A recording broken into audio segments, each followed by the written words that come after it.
Welcome to Liberal 12th Man Show.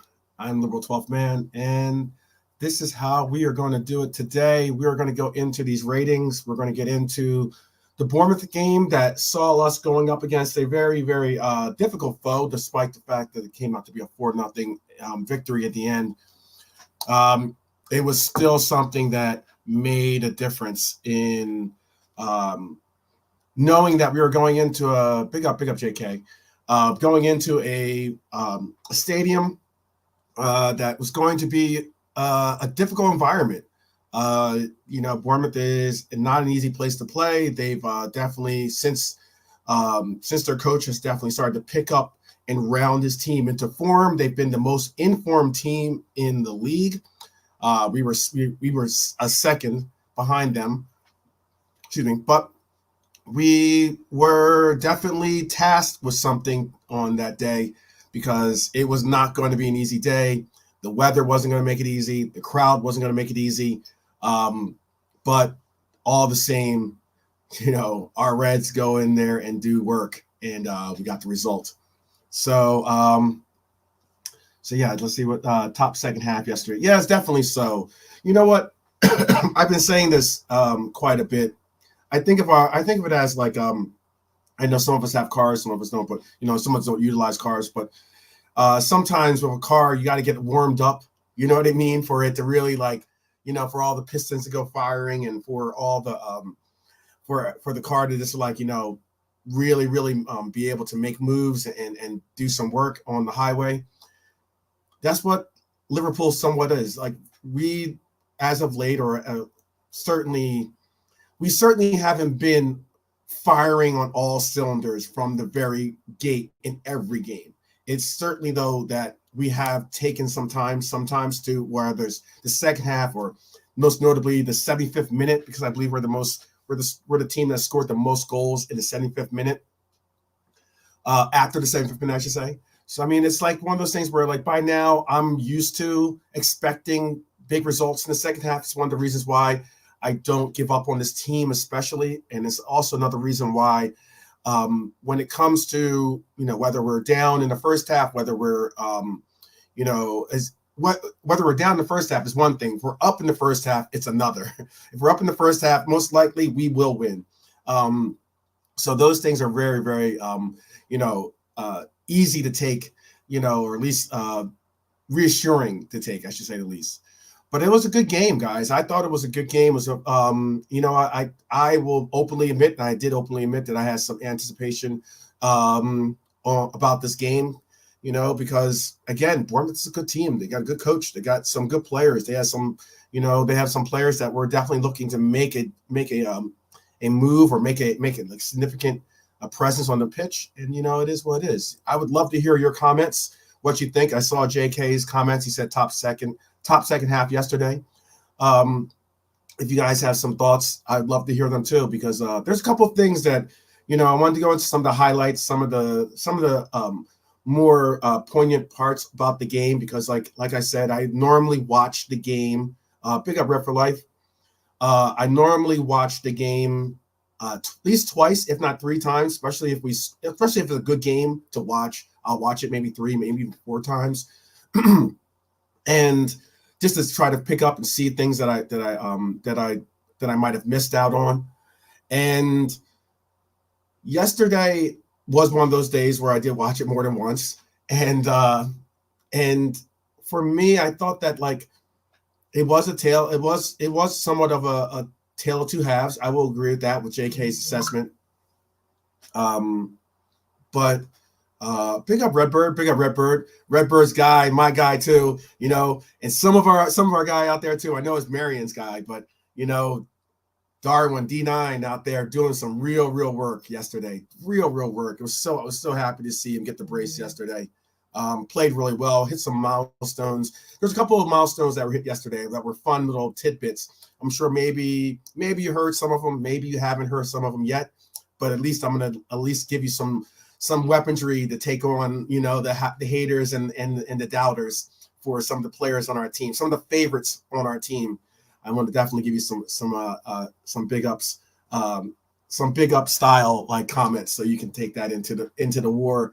You know what I mean? Because it seems like that such. It's like, finally people are starting to come around and understand that this team is no joke, man. I mean, it's like fall down 9. What is it? Fall down 8 times, get up 9, or fall down 9 times, get up 10. It's I believe that's how the saying goes, something like that. But like it's I've seen it on a Dwayne Wade commercial. It's just one of those things. Like you can try keep knocking us down, but we're gonna keep getting up, and we're gonna definitely stand up for the challenge. Red for Life's got to say this. Let me see what you guys say. Red for Life says his wife doesn't understand why he watches games over literally hours later. You pick up on a lot of things with the second watch. You absolutely do, Red for Life. There's things that you don't. There's things that like you're too wrapped up in the emotions for in that first part, and on top of that, it's always fast going. So there's no like you can't sit there and go, oh wait, I want to watch that over, or wait, you know what? Did I miss something, or why did this, or why did that happen? You know what led up to this? I think it's super big, super big. The news that Redbird's stating right there is I know it could be. I think that's them taking precautions with him, saying out for 4 weeks. We all know how the doctors can be for Liverpool. You know, they sometimes they'll give you a number, and you can't really dial your watch into it to make it all happen. But you know, it is what it is. But yes, there was a bunch of stuff. There was a bunch of stuff that happened yesterday. Some really fun stuff. Took a bunch of notes and everything during the game. I also want to say this. I know some of you guys are in Europe, and some of you guys watch the game on Sky Sports. Let me say this.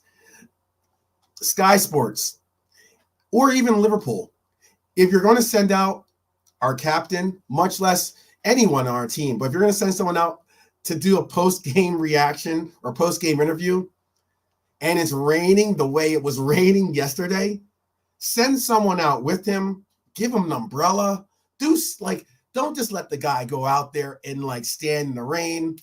I mean, like Jamie tried to put the umbrella over top of him. I saw like I think it was Redknapp was in there. He tried to like, you know, share the umbrella for a little while too, but like it was because it's hard to fit 2 guys unless you're getting comfortable with the guy, getting familiar with the guy in a sense. You know, it's difficult to kind of share an umbrella. So like, you know, the rain was still dropping on him and everything else, and he didn't. Virgil did not look happy about that situation. But yeah, man, if you're gonna send them out, we don't need Virgil sick again. You know, we definitely don't need Virgil sick. I don't know if you guys saw the post game interview, but it was just kind of funny. Sitting there going like, come on, guys, like you gotta be better than that. You gotta be better than that. There's gotta be someone that takes care of that kind of stuff, especially for our guys. You know how it is. Yeah, you know what, too? That's a good question. That's a very good question. JK says, why don't they just do the interviews inside? Especially if they should have like, you know what, I know that most places have an actual like interview room per se, where they have like, you know, a sit down table and you can sit down in front of a microphone and give an interview. But if you're going to give that, then like have it inside, or maybe like bring some type of facility that you can set up on the side of the pitch where like after the game you can just put it down and have it be covered so that you're not standing in the elements still. It's cold out there. It's raining. It's windy. Like nobody wants to deal with that. It's just like use common sense. Yeah, JK, you tell them, JK. But yeah, it was just pretty funny to see that. I definitely don't want to see that at all, though. I don't want to see our captain or any player for that matter get sick because they had to do a post-game interview and stand in that cold. Because I mean, like you're not running around anymore, so it's not like you're warmed up. It's not like you're just standing in there. And now pretty much you're probably still like sweaty and everything else. You're standing in that cold. I don't care what it is. That's just horrible to me. But we move, right? We move. But yeah, there's a lot of good performances yesterday. A lot of good performances. I thought there's a lot of good performances in the sense of solid performances. You know, one thing I really keyed on, and this is something that I've been really pressing the issue with as of late, is that our defense has really taken on another identity. and it's certainly taken on one because of a certain player named Konate. Konate has definitely stepped it up. I've said it time and time again before. I was getting, I was going on these programs, and I'm getting looked at sideways by even sometimes our own supporters. And I'm by saying the stat that, or saying the take that I believe that, hey, I think Konate is in better current form than your Saliba.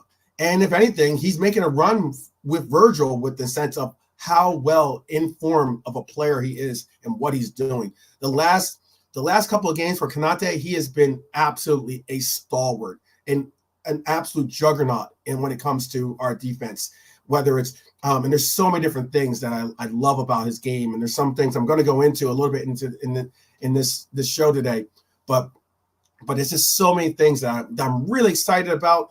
I want him, I definitely don't want to knock on wood. I don't want to see him. I want to see those injuries be a thing of the past. I know injuries happen to everyone, but I definitely think that Konate has made a real shout for being a solidified number 2. Maybe it's because of Kwanzaa. And I say this because of this take. When Matip went down, we all knew that there was going to be a fight for second fiddle, or however you want to reference it, or a partner, partner in crime, like we all knew it was going to be a second spot opening up, because Matip was certainly that guy for us. He was playing exceptionally well. And it was unfortunate to see him go with the injury. But why I bring up the fact about Kwanzaa is this. Konate just already got pushed into that second role, that partnership role for Virgil. I think, though, with the presence of Kwanzaa and with the mindset of what Kwanzaa said, even about Matip, going down, being like, hey, you know what? Hey, I'm excited about this opportunity. He said some pretty much, I forget the exact quote, but it was like really gangster comment. But what I mean by what I'm saying is that I think that because Kwanzaa has played so well, because Kwanzaa has been really pressing the envelope when it comes to pushing for game time. His mentality is that he wants to be a starter on his team. He wants to contribute. He wants to get better. I knew that alone was probably going to make it a difference maker. Oh yeah, he said condolences. Yeah, condolences. I was like, not the right word. And he speaks English, so it's not like we can give him the out like a Jurgen Klopp or something, But big up Red for Life. Thank you for that shout. But big up Lucky. I see you in the house. Big up to the giraffe, Matip. I see you too. But I just think that because there's now, it's not like you're the second, you're the partner by default. It's now still a real competition to be that starter with Virgil. And I think that's immensely important. And what I really like about that is that, there's a shot that Kwanzaa could play, certainly so. But at the moment, Konate is just hands down said, he's done I'm the captain now. This is my ship, that kind of deal. You know what I mean? Like he's just taken over that position to really assert himself into that role. And I really appreciate the fact that he's taken on this really monumental task in holding down that back line, and with Virgil, obviously. And, now it's like, pick your poison almost. You have two of the best center backs, I think, possibly. And I know we have a biased crew in the house because we're all pretty much Reds, and I know that we're all like some very supportive Reds in the house. But I could argue this fact, and something I have been arguing in the last couple of games, especially, that I think that Virgil van Dijk and Ibu are the best center back pair in the Premier League right now. Not saying that Saliba and Gabriel haven't done work in the early parts of the year. I'm not saying that they're not good, but I am saying that right at this very, very moment, they are certainly the best center back pair in the Premier League. And I think that it goes to say, you look at the numbers and you look at the levels that they've picked up. I certainly think that that's an argument to be made. It's the argument I'm making, and I'm willing somewhat to die on that hill for right now, because I think that that's a strong argument. Let me see if you guys got some comments here. Big up to Brian. I see Brian's in the house. What's up, Brian? Brian says this. He says Konate is his first choice. The only thing holding him back was staying consistently fit, but that's just growing pains. Once he plays every week, he's a monster. He is a monster for sure. I agree with that completely. Yeah, there's been a lot of different things that I think that, this team has really had to, a lot of different adversities this team has had to take on. And I think that in the end, they've measured it, they've circumvented it, and they've just achieved and succeeded at what they needed to do. So so let me get on. So I'm going to I'll pull up we're not going to necessarily go right into the ratings, but I'm going to pull the ratings up here. I'm going to pull these ratings, or not the ratings. I meant like the actual tier that we have here. I really, really enjoyed this game. Again, I can't stress that enough. There's some players I want to definitely go a little bit more in depth before once we get on them, get towards their character or player or get towards the player. Actually, I should say. I would like to give a little background, a little bit of like some of the statistics, some of the things I think that should be accounted for, despite it's all about the game too. But I just wanted to make sure that we have some of these caveats thrown in here so that we all know what the dealie is for these great players that we have assembled. So I think let's begin it easily here. I think big up Philip Bidwell in the house. I see you. I see you. Let me see what you guys are saying real quick. Let's see. Redbird's backing up your statement, Brian. He says facts, Brian. Redbird D9 says that, and then Brian says statistically he complements Virgil van Dijk perfectly. I think so too. I think statistically and even like physically, I think having those two specimens of oh man, great guys to have back there in the center back pairing. And his long passing was excellent yesterday in that weather. I know, definitely. Philip says, just maybe with Nunez finally stepping up and Hatta stepping up, but we need to see if they can do it over a sustained period before saying we don't need Salah. I agree with that. That's a good point, Philip. I know that I don't know if I love Liverpool's in the house yet or not. I know I was getting asked this question on a couple of different shows, and I was getting pressed to hear whether we're more fluid without Salah, if we're even more fluid without Trent. I don't want to go that far to say that because we've seen, and this is me trying to answer the question at least. We've seen Liverpool play fluid offense, fluid football with these players and with Mo Salah in it, with Trent obviously in it. We've seen fluidity. Whether we're seeing another level of that, no, I just think we're seeing a different version of that in the sense of, yes, now we're not facilitating a lot of the offense through Mo Salah, or yes, Trent isn't the quarterback, I know it's an American football reference, but he isn't necessarily the quarterback for our club right now with him being out with injury. That's my point of saying, are they more fluid? I don't believe so. I believe that they're just another form of fluidity in essence. It's just another, it's like, it's still fluid. It's just using another tap, if anything, for that source.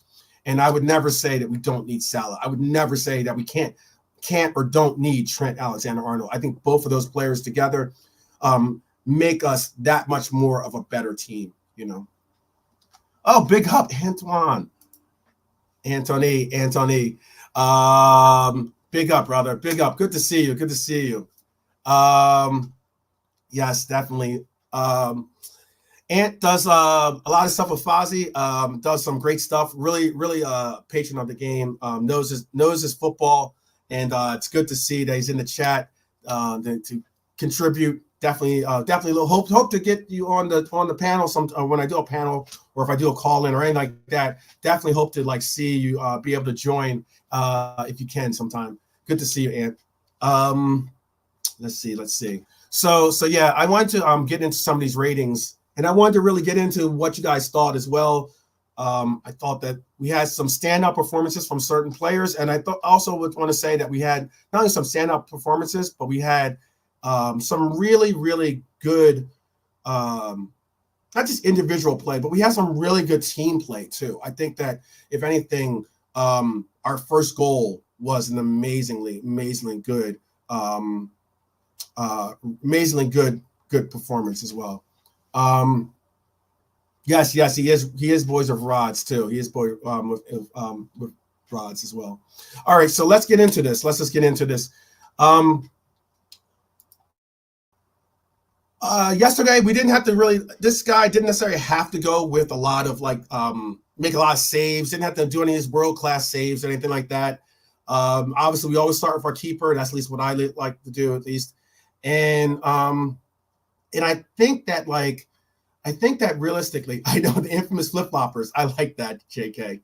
That might be a better name. That might be a good name for because I am going to come up with a flip. I am doing a flip-flop. Do a flip-flop episode in a sense because there's no flip-floppers in our chat, which is comfortable and comforting to see, which I like a lot. But I definitely enjoy that. So I'm gonna rock the Gucci flip-flops and call out some of the flip-floppers that are flip-flopping with their takes for certain for certain JK. Big up to Arthur. I see you in the house for sure. I see you in the house. Definitely will call it that episode, the infamous flip-floppers. I like that. I like it a lot. But getting back to this, how are we feeling about Ali? I thought Ali had a good game, obviously, because he had a clean sheet to give him that credit. And just in case, you know what? I forgot to send him the link. Hopefully he tunes in, but I'm gonna make sure I send him the link. And what I'm bringing about, he didn't have to make a lot of saves. I think there was one shot on goal in the first half, only 4 shots. Daz Reynolds, I see you, brother. There was 4 shots in the second half, and all those 4 shots weren't even on goal. A lot of block shots, but that's a credit to our defense. But basically didn't have to really see much of action yesterday. I think that it is what it is when it comes to Ali, in the sense of I know some people will be like, oh, he needs a this or that. He made 1 save. He did have this part and point I really did like. I thought Ali did well with his distribution. I thought Ali did well by trying to get some action going on, especially with that wind. It's not easy to get passes and clearances, or trying to get do goal kicks or anything like that. It's not easy to do that, especially when you're trying to when Bournemouth's trying to press a little high. But I like to see what you guys think. So far, I see a 7.5 for Ali from Red for Life. He didn't have to do too much, right? I'm with you there. Brian gave him a 7. Yeah, I think it was an average performance considering that he didn't have to do anything really in the game. But it's a high 7. It's like 7.5. I would agree with Red for Life. I know I don't have a 7.5 on here, but I would certainly say he's certainly a 7. If that, I thought it was an average performance. It was average performance by Bournemouth, I think, when it came to it. So I mean, it is what it is. Let's say how it do. And we might be joined. Hopefully, we are joined by Quasi. I'm not sure if Quasi has. I know Quasi is a payroll time or something like that. So he might not be able to join us, but hopefully he is. Hopefully he will be. Let's see. So then if we move from Allison, I want to move on to Connor Bradley. This young man has done some work for us as of late. We all know that without Trent, it means that we're going to have to figure out a right back. Without Simicast, without Robbo, it means that we're going to have to find out a left back. Usually that right back would have been Gomez. That's why he's on. But because we're missing out on our left backs, both left backs at that, they're both in the left back spot. So now we got to figure out a right back. And once again, I said this actually on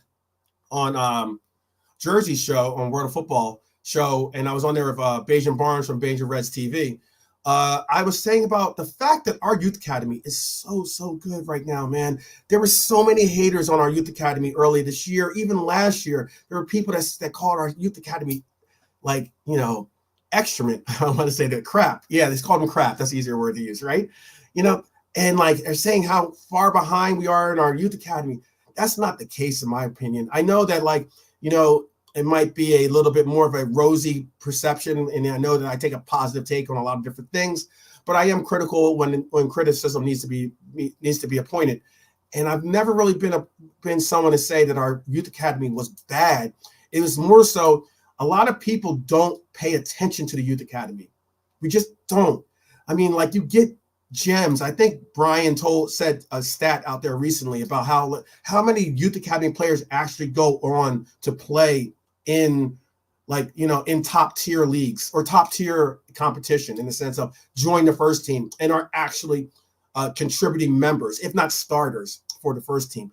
Very few. I said 5%. I think he said possibly 1%, right? Tell me, Brian, if I got that wrong. But it's still to the fact that there's a very low rate of players that are moving out from the youth academy and making contributions with the senior team. However, with our club, it's a unique situation. There are players that do go out on loan, learn with their teams and everything else. But one thing I've been stressful of too is that I like when we keep some of these players with the youth academy. Therefore, they're learning from our coaches. They're getting opportunities to possibly play with our senior players. They're getting opportunities to do things with this team and be able to learn the system, learn the tendencies of their teammates, their potential future teammates. And it doesn't hurt, no pun intended, the fact that a lot of these players are going to have to step into roles that whether they're ready or not, they're going to have to do it because of so many injuries that occur in a calendar year for all these teams. And I think that the fact that we have great leadership roles for a lot of these players on this team that take these youth academy players under their wings and help them with their development, I think that's monumentally big for the expectations and the ease of mind, knowing that these young men are prepared for the task at hand. I think that just is how it is.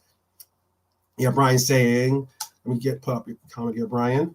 He's saying it's 1% of PL. Okay, so 1% of Premier League academy players will get full-time professional contracts in a Premier League side. That's nothing. That's absolutely nothing. So, I mean, like, that's like, there's some, and we're talking about like kids. The unique thing about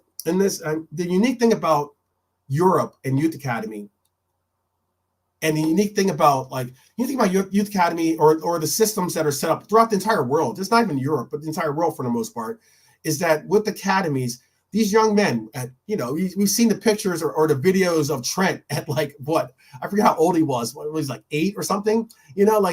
We see how young these players, these young boys get, molded into young men that they're going to be able to accomplish the things that they dreamt of as children, and a lot of times these kids don't ever really get past, whether it's through injury, whether it's through just through the love of the game, whether it's through the fact of being shipped here and shipped there. It's difficult for a young kid.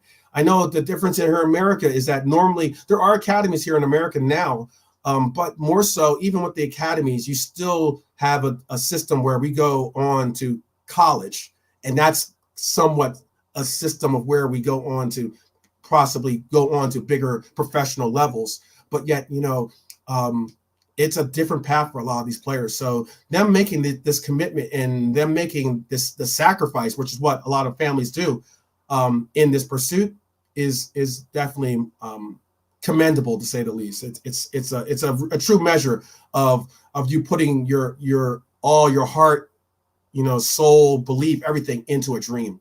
And that's what we do. That's what these players are doing. And this young man, Connor Bradley, I think, has really, really blossomed into it. What are we saying about Connor? What are we saying about Connor? I'm clicking on the wrong thing. Clicking on the StreamYard. I need to click it over here. What are we saying about Connor? I saw JK gave Bradley an 8. I thought he had an above average performance. I don't know. There were times when he got definitely Sinstera. I think that's his name, right? Definitely got it. He got around him once or twice. I think once, maybe twice. He got around him. But I mean, for the most part, I think that Connor looked at it as like, okay, fool me once, you're not going to fool me twice. He did some George Bush stuff. Fool me once, shame on you. Fool me twice, I'm not going to be shamed again. So I think that's how Bush said it. But yeah. So it's an 8 for JK. Big up Bullish. Big up Dustin in the house. Big up Dustin. Dustin has a 9 for Connor. That's cool. That's pretty cool. Yeah, I thought Connor was good. I thought Connor was very, very good. I mean, like he like I said, he got shown up maybe once in that game, where he got beat, but every right back, every left back unless your name is Virgil van Dijk, chances are you're not getting dribble passed by. I mean, like you are getting dribble passed by. Excuse me, you are getting dribble passed by. There's always going to be that case. So yeah, I think it looks like a lot of Dustin gave him a 9. Looks like Brian gave him an 8. Red for Life gave him an 8. I think an 8 is a solid rating for him. I thought he played well for what he's doing, for what it is. Considering he is a youth player, I think that's exceptional for a youth player to play like the way he's played. Very, very good game for him. Yeah. So, okay. Just making sure that I thought it was maybe a comment for me. So moving past Connor, then let's move on to Joe Gomez. Let's go to Joe Gomez. I'm kind of like going to hop around a little bit here and there. Joe Gomez, how are you feeling about Joey? Joey G. I like that Joey G. Joey G is going to score a goal one of these games this year. This is the year Joey G scores a goal. I think it's going to be it's probably going to be in a big game. It's most likely going to be at a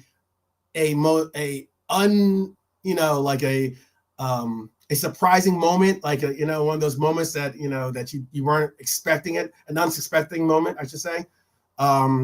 He's going to score a goal this year. So if you guys are bettors out there, or if you do wagers and everything like that, every once in a while, slip a fin spot for him or not on there. So what are we looking at, Joey G? Joey G gets an 8 from Brian. Joey G gets an 8 from JK. Okay, I can go with that. Is there any other one? Red for Life gave Joey an 8. Okay. He had a master chef performance, Dustin says, so I guess that's a 9 for him. Wow, Bullish gave him a 9.5. Okay. Well, what made you, Bullish? What made you, and even Dustin too, who gave him a 9, because I'm more so in the 8 camp. What made you say that he had a 9 performance? What made you say that Joey G had a 9 performance? Because I think personally that we're solid on the wings, but I just think that our performance centered from the center backs for us yesterday. But I'm more than willing to listen to. Is it because he played the left side, then got pushed out, or when we had to take out Connor, being that he was on a yellow, and because we want to definitely measure the minutes with him as well, we moved him to the right side. Is that why, or is it because maybe he was playing a little bit of an inverted role on occasion, not always, but certainly on occasion from the left side? Is that the reason why? I would love to hear that. But yeah, if Bullish and Dustin, definitely tell me why you guys thought it. Dustin just says, I just think that's easy enough. Excuse me. He says he just thinks he was good. I feel you.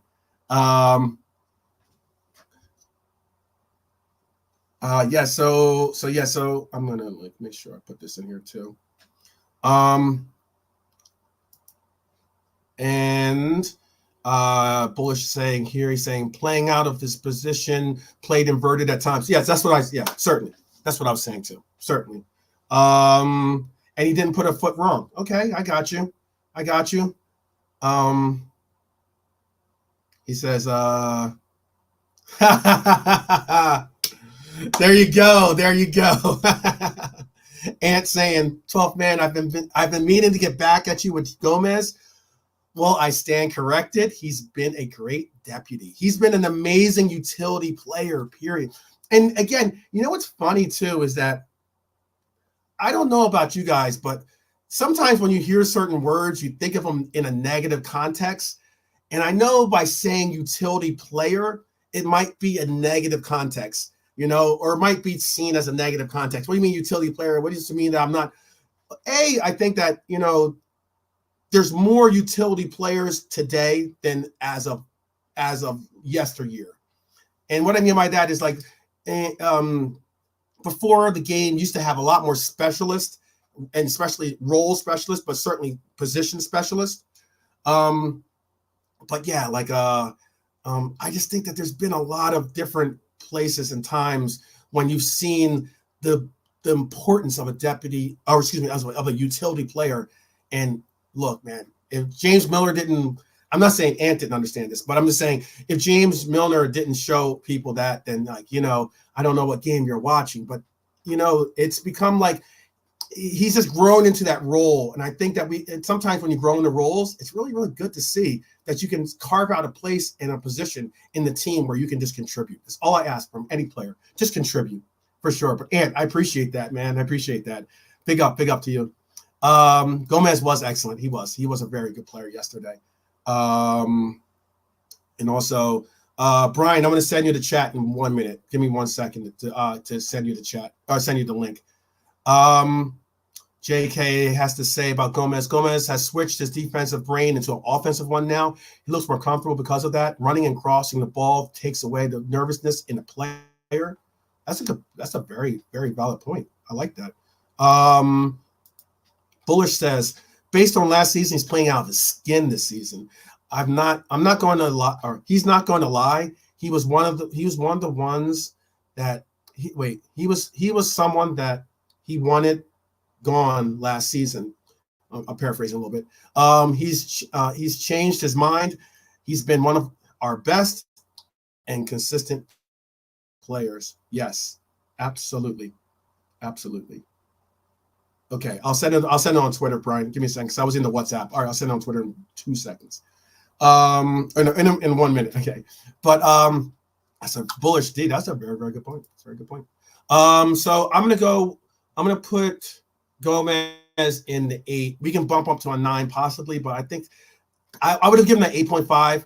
Obviously he'll be my man of the match when he scores, because he'll win me money too. So that much is good for him. Let's see. Let's move on to Virgil. Let's go on to our captain, representing our captain to the fullest, the man that had to stand out in the rain and answer questions after the game. Virgil van Dijk. How are you feeling about Virgil van Dijk, people?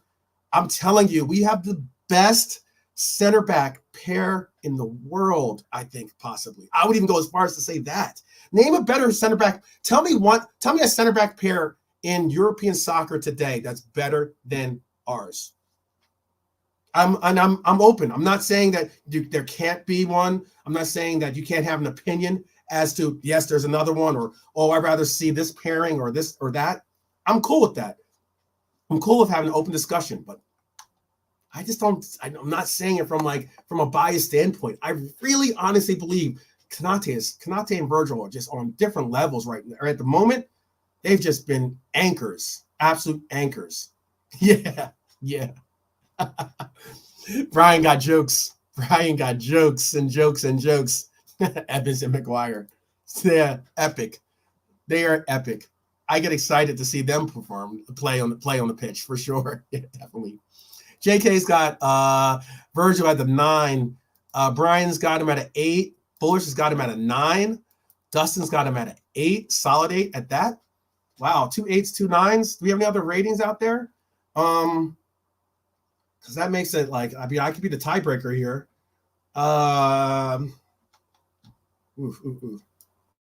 Virgil van Dijk. I'm gonna tier this like that. I'm gonna put him at a. Oh, okay. Red for Life just broke it. All right, you maybe not have to decide for the people. I appreciate that. Red for Life. Red for Life comes in. It comes to the savior for Virgil in the ratings. I probably would have put him in that 8, that 0.5, if not a 9, only because I think he's like maybe like 0.2 off of Konate. I thought Konate had a beast of a game yesterday. And that moves us on to Konate. How are we feeling? I think it's an easy rating to go with Konate. It's an easy evaluation when it comes to Konate. This for us, you know, I'm just gonna put him in the 9 spot right there. Yeah, kept Solanke. This is JK saying kept Solanke quiet. Yeah, Virgil did. That was his job, and he did it perfectly. He said, "Nah, Klopp is cooking." Okay, I got Klopp on here too. We'll get a Klopp rating as well. I mean, like Ibu gets a 9.5 from Red for Life. Ibu gets a 9 from Bryant. Ibu gets a 9. No sluggish this time from JK. Dustin 9 for Ibu. Wow. Yeah, let's move Ibu in front of Virgil here. As into getting into the top, at least the 3 finalists for the man of the match category. Thought he was just that guy yesterday. And you know what's unique about this? So this is some of the things that I wanted to say about it, because I said I was going to say some points about some certain players. And you know what, Konate for me, I've already said about the center back pairing. We need to just definitely crush that narrative and that BS that's out there about them, about, you know, Gabriel and Saliba being a better pairing than Konate and Virgil van Dijk. That's silly. It's just absolutely silly. At this moment, just silly. Look, I mean, like, you know, I love Reese's. Like, you know, they're like peanut butter and chocolate. They're perfect together. You know what I mean? Peanut butter and chocolate are perfect together. So, like, but yeah, like, basically, Konate yesterday had 8 out of 10 aerial duels, had 11 passes in the final third. 11 passes into the final third. That's big. And what I'd like to say about Konate is that he's like not only mimicked Matip's game. Remember how, like, I used to always speak about how Matip likes to do these progressive carries, like he would like take the ball from one box and just like and drive forward and do this, like, you know, this gazelle-like carrying of the ball forward, and it was very difficult to get off him because he's a tall guy, long strides, and you know, Matip has more power than you think, but yeah, like and Andrew, I'm going to star your question. I see you. Big up, Andrew. Appreciate you in the house. But he does these great, like, you know, glides into the final third. We're seeing that from Konate. We're seeing that from Kwanzaa too occasionally, but we're especially seeing that from Konate. And I love to see it because that's something that we missed by not having Matip in the lineup. But now, not only are we getting progressive carries from him, we're seeing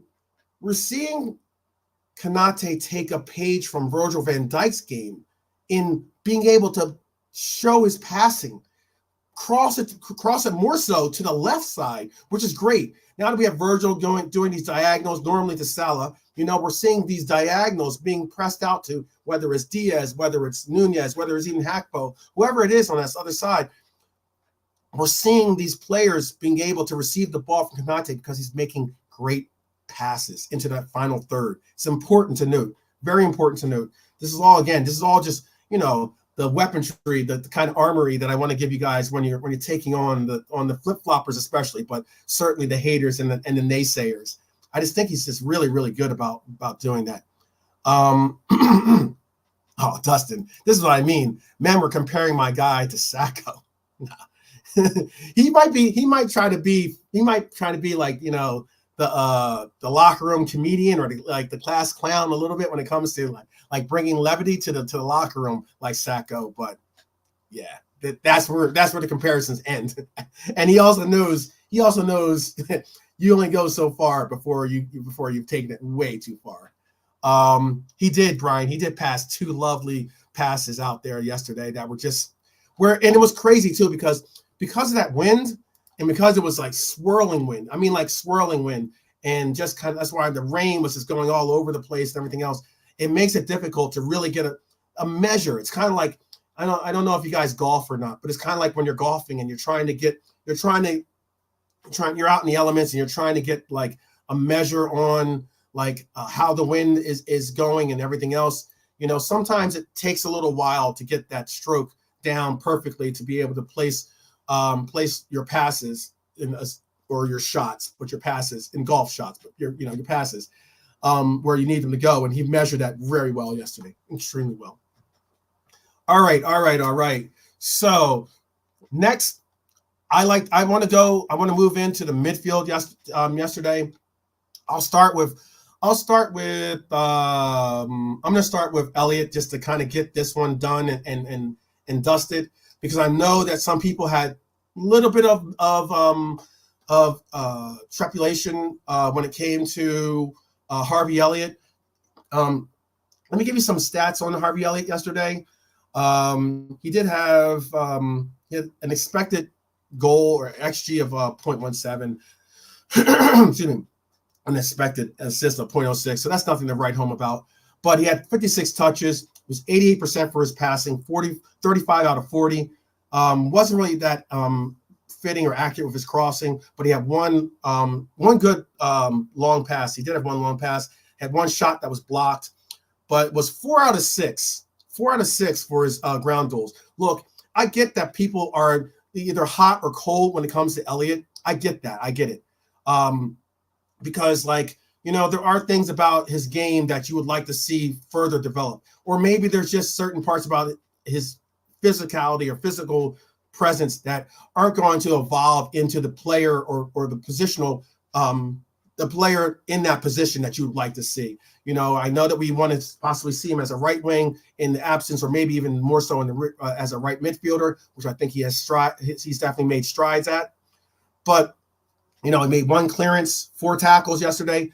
I can say this: you'll never see a game where you don't see commitment, hard work, and dedication from Elliott. You can't ever say that about the young man. He goes out there and he always puts in a shift. He might not have the greatest shift. He might not be doing bang out performances where he's making goals and assists or something like that level, but he definitely, you can never question his heart and commitment and energy and intensity on the pitch.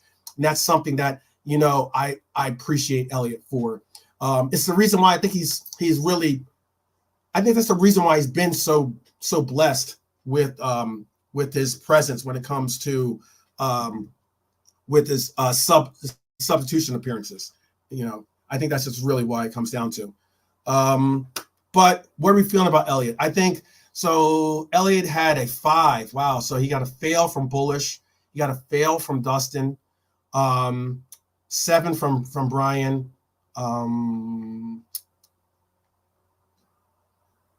Okay, fail. He got 5, but not a fail. So I'll say you gave him a 6 then. I'll say you gave him a 6. Because you can just say average, below average. Just say it like that if you don't want to give a number. If the number doesn't in your head makes you get confused, you can always just say what you believe. If he's above average, below average, or if it's a failing grade, or if he was top tier. I think Brian says Elliott will never let you down on that score. I agree with you on that. JK says Elliott 7. Him and Bradley worked well together. Keep it simple, but needs to learn how to cross a ball in the flow. Philip gave him a 6. I'm gonna do. I'll give him a 6 because there's a lot of 5s out there. But I know that the 5 weren't necessarily saying. Dustin said it wasn't necessarily saying they gave him a failing grade. Excuse me 1 second. Yeah, I would give him. I give him a 6, and it's cool. I don't mind you guys saying what you have said. But he said he was average or just below average, so I guess we can bump him to a 6. That's Bullish. Yeah, I think a 6 is fitting, to be honest with you. I think a 6 is fitting. So and let me get this down there for you. And let's see. The other says the only other point here says only weak point to his game was crossing. He gets stuck in and passes very well. Yeah, I mean, again, it's such a crazy love-hate relationship with a lot of people with Elliott. I personally do love his contributions. You know how I am about contributing, you know. But I just think that he works. He puts an effort, and like you can't say that he's not out there busting his tail trying to make a difference, you know.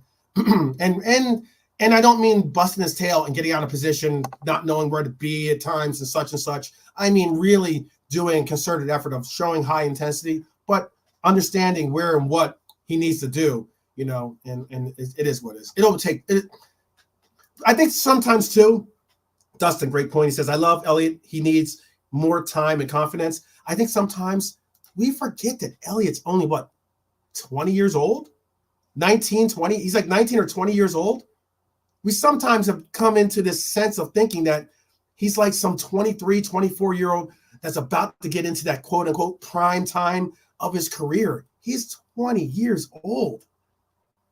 Still a kid, for sure, Brian. That's a good point. Okay. JK puts a lot of praise on that. I'm going to bring that up. He says he's like a little Spaniard midfielder like Xavi, Nesto type.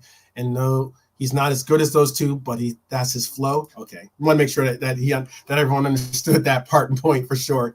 That's definitely true. But yeah, I think I can live with 6. Let's move on to Curtis Jones. Hopefully Curtis went down with an injury in this game. I've called Curtis Jones I think our most essential player in our midfield at the current moment, especially. I think that Curtis Jones has definitely made people out there somewhat, you know, warm to him, certainly to his presence in the lineup. He's definitely become more of he is our scout. He's another scouser. He makes us recognize that there are more than just one scouser in the team, you know, as I know Trent's song is just that. But, you know, our Curtis Cujo, as I like to reference him as, is a proud scouser, and he is someone that represents the city and has love for it. So, so let me make sure. Yeah, no more of that Arsenal talk, Cujo. No more of that. Just block out this.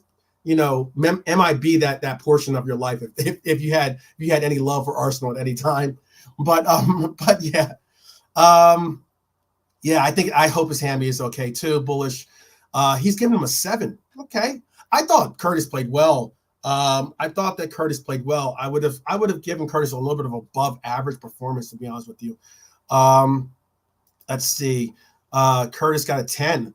Oh, he won for Dustin. Curtis got a 10. Wow, that's high praise, Dustin. Got an 8 from JK. I know. I'm not going to put up Ryan's comment.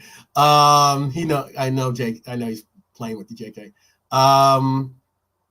And yeah, Bullish, we definitely need him for this title run. We need him for all these runs, to be honest with you, because he's been instrumental in the cup games as well. Whether it's the FA Cup, League Cup, he's been a very big important part of it. He's been a player that obviously would play in those situations, you know, whether it's him or Gravenberch. Brian gives Jones a 7. Okay, so I got a lot of different ratings on here. I got a 7, I got a 10, I got an 8, I got a 7. That 10 helps out a lot. I thought Brian, I thought he played well.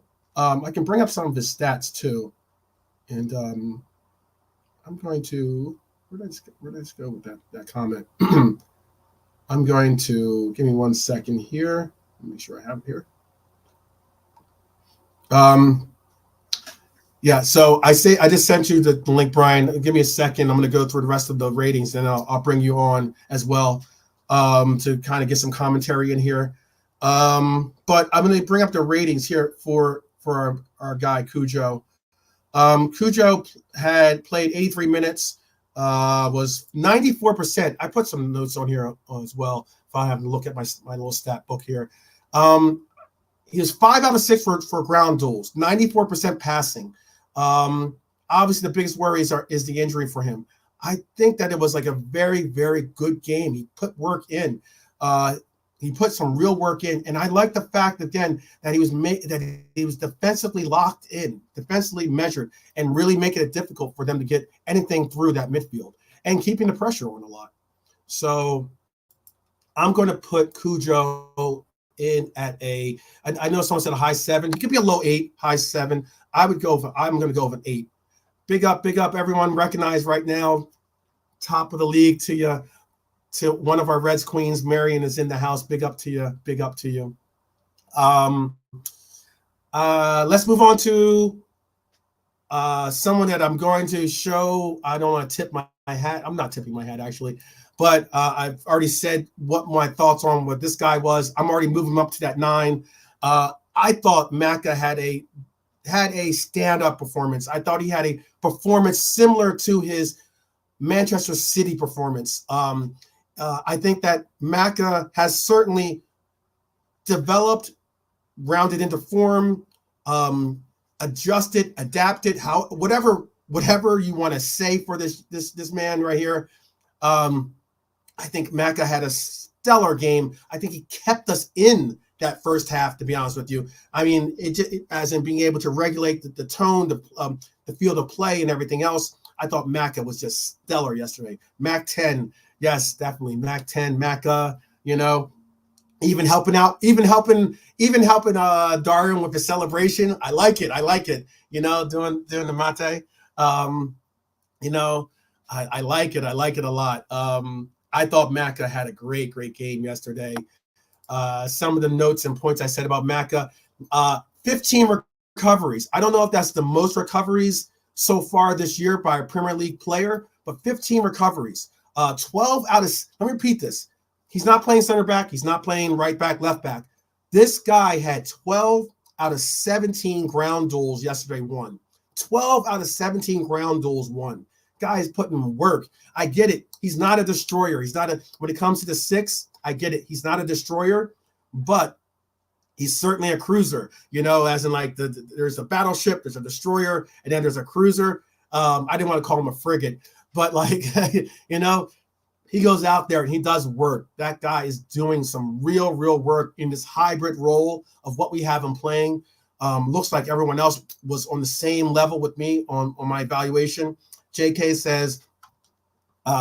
says he gives him a 9. Bullish gave him a 10. Big up, Bullish. Brian says Mac 10 gets a 9. Marion gives him a 9. And possibly his best game. Possibly his best game without scoring. I mean, like some would possibly argue when he had that wonder goal, that might be like arguably one of his best games, because I know a lot of people just utilize the fact that a goal makes you have like a stellar performance and everything else. But I agree with Brian. This is on the lines of his Manchester City game. I thought he had a great game. Says strong on the ball, growing into that 6. This is Bullish saying this. Says strong on the ball, growing into the 6th position, has the vision for passes and creates chances. He gets a 10 from Bullish. Definitely so, man. Bullish is high on Maka. Definitely. I thought Maka had a great game. So I already put him in the 9 spot for a definite candidate. I would even put him in the front billing for man of the match type contention. Okay, so then let's go to, all right, these are our front line. Again, I'm just going to, some of the players that I saw and heard were getting some like pushback, or at least some negative press, if you want to call it that, from the socials. Lucho. Oh, and Quasi Bold is here too. So I'll have Quasi Bold, and I'm going to have Brian. If you're in, I sent you the link in Twitter as well. And JK, at some point, sometime, JK, you got to follow me on Twitter. I don't know if you can follow Quasi or not, but that way we can get you involved in the discussions as well. Big up Quasi Bold in the house. Big up Quasi Bold. Big up people in the chat. Big up. I'm glad. I want to see some pushback, and hopefully Brian, if you hear me, definitely Brian, if you can try to if you got time at least to hit that link so you can pop on when you're ready. But I know Brian's very critical of our boy Lucho for measured reasons. I'm not saying that he's a hater. More so, I'm just saying that he has certainly some different opinions, I would say, than myself. Okay, but it is what it is. How are you doing today, Quasi? By the way, All is well. Liverpool are still top of the league. Yes, top of the league to you, my red. Top of the league to you for sure. How are you feeling about Lucho?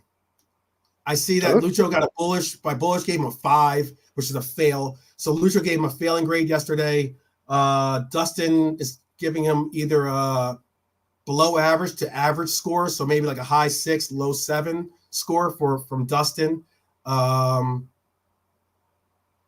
Yeah, definitely, JK. Just hook it up, hook it up. And Diaz got a 5 from a lot of failing grades from Lucho. How were you feeling about Lucho yesterday? Lucho got a 7. Yeah. I don't know what kind of game people were watching. At this point, if you have an expectation of Lucho should be playing like Mane or Salah, you're watching the wrong team. How many times do we have to tell you, look at what the instructions of the manager is? This guy was defending. He was playing all over the place. So if you are looking for Lucho, the guy who came from Porto, he ain't that guy anymore. He's not going to play like Porto. This is Klopp's team now. So at this point, we can't help anybody anymore. At this point, Quasi out there with the tough love, people. Quasi out there. Sorry. I'm sorry. Quasi with some tough love out there. Yeah, man. You know, I can't stress this enough when it comes to Lucho. I mean, Lucho for me creates a lot of different things for our front line. In that he's certainly, I think personally, I think he's the most creative ball carrier on our front line. I think that his ability with his pace, his ability to control his dribble is certainly unmatched by anyone on the front line. That's including Salah. Okay. That's just my personal opinion. Okay. Not saying that we don't have people that we have no one that can dribble. I'm just saying he is the top of the class when it comes to that level. Marion even gave him a below average. Okay. I just think that he's not going to score. Lucho is not there to score volume of goals like Salah. That's why we have Jota. That's why we have Salah. That's why we have Gattuso. Lucho's game is to be the outlier, the maverick, and come up with something when we are in trouble. Which this season, as bad as everybody say he has been, he has come and clutch where we needed him. Chelsea, Luton. Yeah. Should I keep going? I mean, Everton. Everton. People, that's what I'm saying. Watch the game. Pay attention to the game. Has it been the Lucho that we saw when he first came to Liverpool? Of course not. But remember again, I don't care what Brian said. When you tore an ACL and you tore an MCL, that's a career-ending injuries.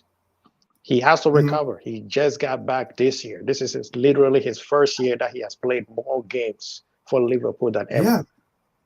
Yeah. So people, again, and one of the major reasons why he had a break from it was because his the kidnapping of his parents. I know that people keep saying you can't keep using that, you can't say that. That's why I didn't even bring it up. That's silly. First off, for anyone to have to go through that moment in their life, and then for someone to be like, oh, you should just kind of shake it off and keep it moving. It's silly. I'm not saying that becomes an excuse for him for the entire year, but what I am saying is that is something that's some cold-hearted shit. But I was going to say this, Kwasi, yesterday. Yeah. I was going to say they are just a bunch of people who makes a lot of money and they should shut up and just kick the ball. So whatever happens to them in their private life, it doesn't count. Shut up. You are not like us who are struggling every day. We are the one who should only have problems in our lives. So don't bring his father and his mother. People forget father and mother situation. But we're just gonna bring the footballer, right? He had a surgery. He was gone for 8 months or more. He just got back. Klopp recognized that. That's why Klopp keep playing him. Have you guys recognized that all the players that struggle, Klopp keep playing the players that keep struggling? There's a reason. Yeah, because he knows that, hey, with hard work, dedication, he's watching them on the practice pitch. It makes a difference. And he understands the fact that as long as they're putting in the work, he's going to give them the opportunities. And of course, one other thing though in that game, real quick, Kwasi, is that you know what I think people are also missing out is that the fact that tackle, first off, was a red card offense. Yep. That was a red card offense, first off. And not only was it a red card offense, the sheer fact of that tackle, the way he was anguishing in pain and rolling around, the fact that he continued on, first off, so I think that he's playing through a lot of these knocks. I think he knows that he doesn't want, he doesn't want to be in that place where people start saying, oh, you're injury prone. Oh, we can't rely on you. Oh, he's not going to be able to do these. Sometimes, like in your mind, you might have gotten a bad knock and you just say, oh, just run it off, shake it off type thing, and that has to, that tackle, in the sheer fact of getting that tackle, he had to have, just for a moment at least, have thought back like, oh man, it could be that easy that I'm back to the same place that I was a year ago or even 2 years ago. Like that's got to be an aggravating mindset, and to be able to battle through that and still contribute on the pitch, I think it's amazing for him for those reasons alone. I mean, like, I think he shouldn't have gotten a yellow card. First off, that was BS. Okay. And 80% for his passing, had one was 3 out of 5 for long balls, 1 out of 1 for crosses, 4 out of 11 for his ground duels, 2 out of 3 for aerial duels.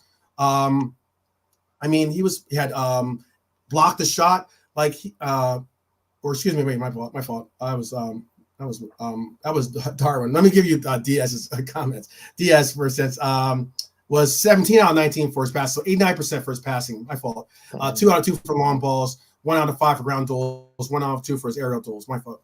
I just kind of gave the spoiler away for my boy Darwin, but I thought Lucho was playing well. I know Brian heard that I said Lucho, so he definitely wanted to have it. Was that? I know Brian wanted to say his piece for sure. Welcome, Brian, by the way. I want to make sure I said give a good welcome. Are you there? Oh yeah, I can hear you guys. I thought you were gonna. No, that's yeah. Oh, okay. No, I think big up, Brian. Big up. Hey, Quasi, what did I say? I walked back into the room, and the first thing I heard was, "I don't care what Brian says." But no, I knew you were coming. I knew you were coming, so I was setting the. Oh, you were getting. Oh, okay. I see. Yeah, I see. I'm setting up the scene. Yeah, man, I was lucky. I was lucky. I came in. I caught it just in time. No, look. Okay, if you wanted to ask me to skip forward to him and all that, I think out of all of the best of those, I think out of all of it was one of those games where everybody was basically at least really, really, really good. But he was probably the one guy that didn't stand out among the standout performers. So I just thought he had what are we going with that? I would have given him a high average to above average game, but kind of a high average. It's just the other two guys stole the limelight yesterday. Jota and Darwin stole the limelight. That's right. So they're the guys that stand out. But Diaz did his usual thing. Like, that's not his best position. So he did what he always does: works super hard, tracks back, does everything else, and then look, he's not used to playing out there. So that's why I gave him, when we were doing our ratings on Rods earlier on, I said, look, I'm not going to rate any less than 7 because he's not playing in his preferred position, and he put in a super hard shift. But it's just like, the other, you had a couple other guys around him that are doing 9 and 10 out of performance, 9 and 10 out of 10 performance. So right. Yeah, I get you. And it shows. I mean, someone's got to do the dirty work too. Like this. I think that here's some comments. There's one comment in here for you, Quasi, too. Let me just make sure I get Dustin's comment in here as well. It says, by the way, something with Lucho. He has that South American mentality of winning a game for us from nothing. It's like what I mentioned earlier about getting us a pen, whether it's against Everton or as you mentioned before, coming in late into a game and getting us the equalizer against Luton. He says he rates that as being a very important quality of a player, and I think that's a very well spoken point. Buller says Curtis was sent off at Tottenham for almost the same exact tackle. Excuse me. That's what I mentioned. Time, like, I wrote a comment to the now that they're called like club or something.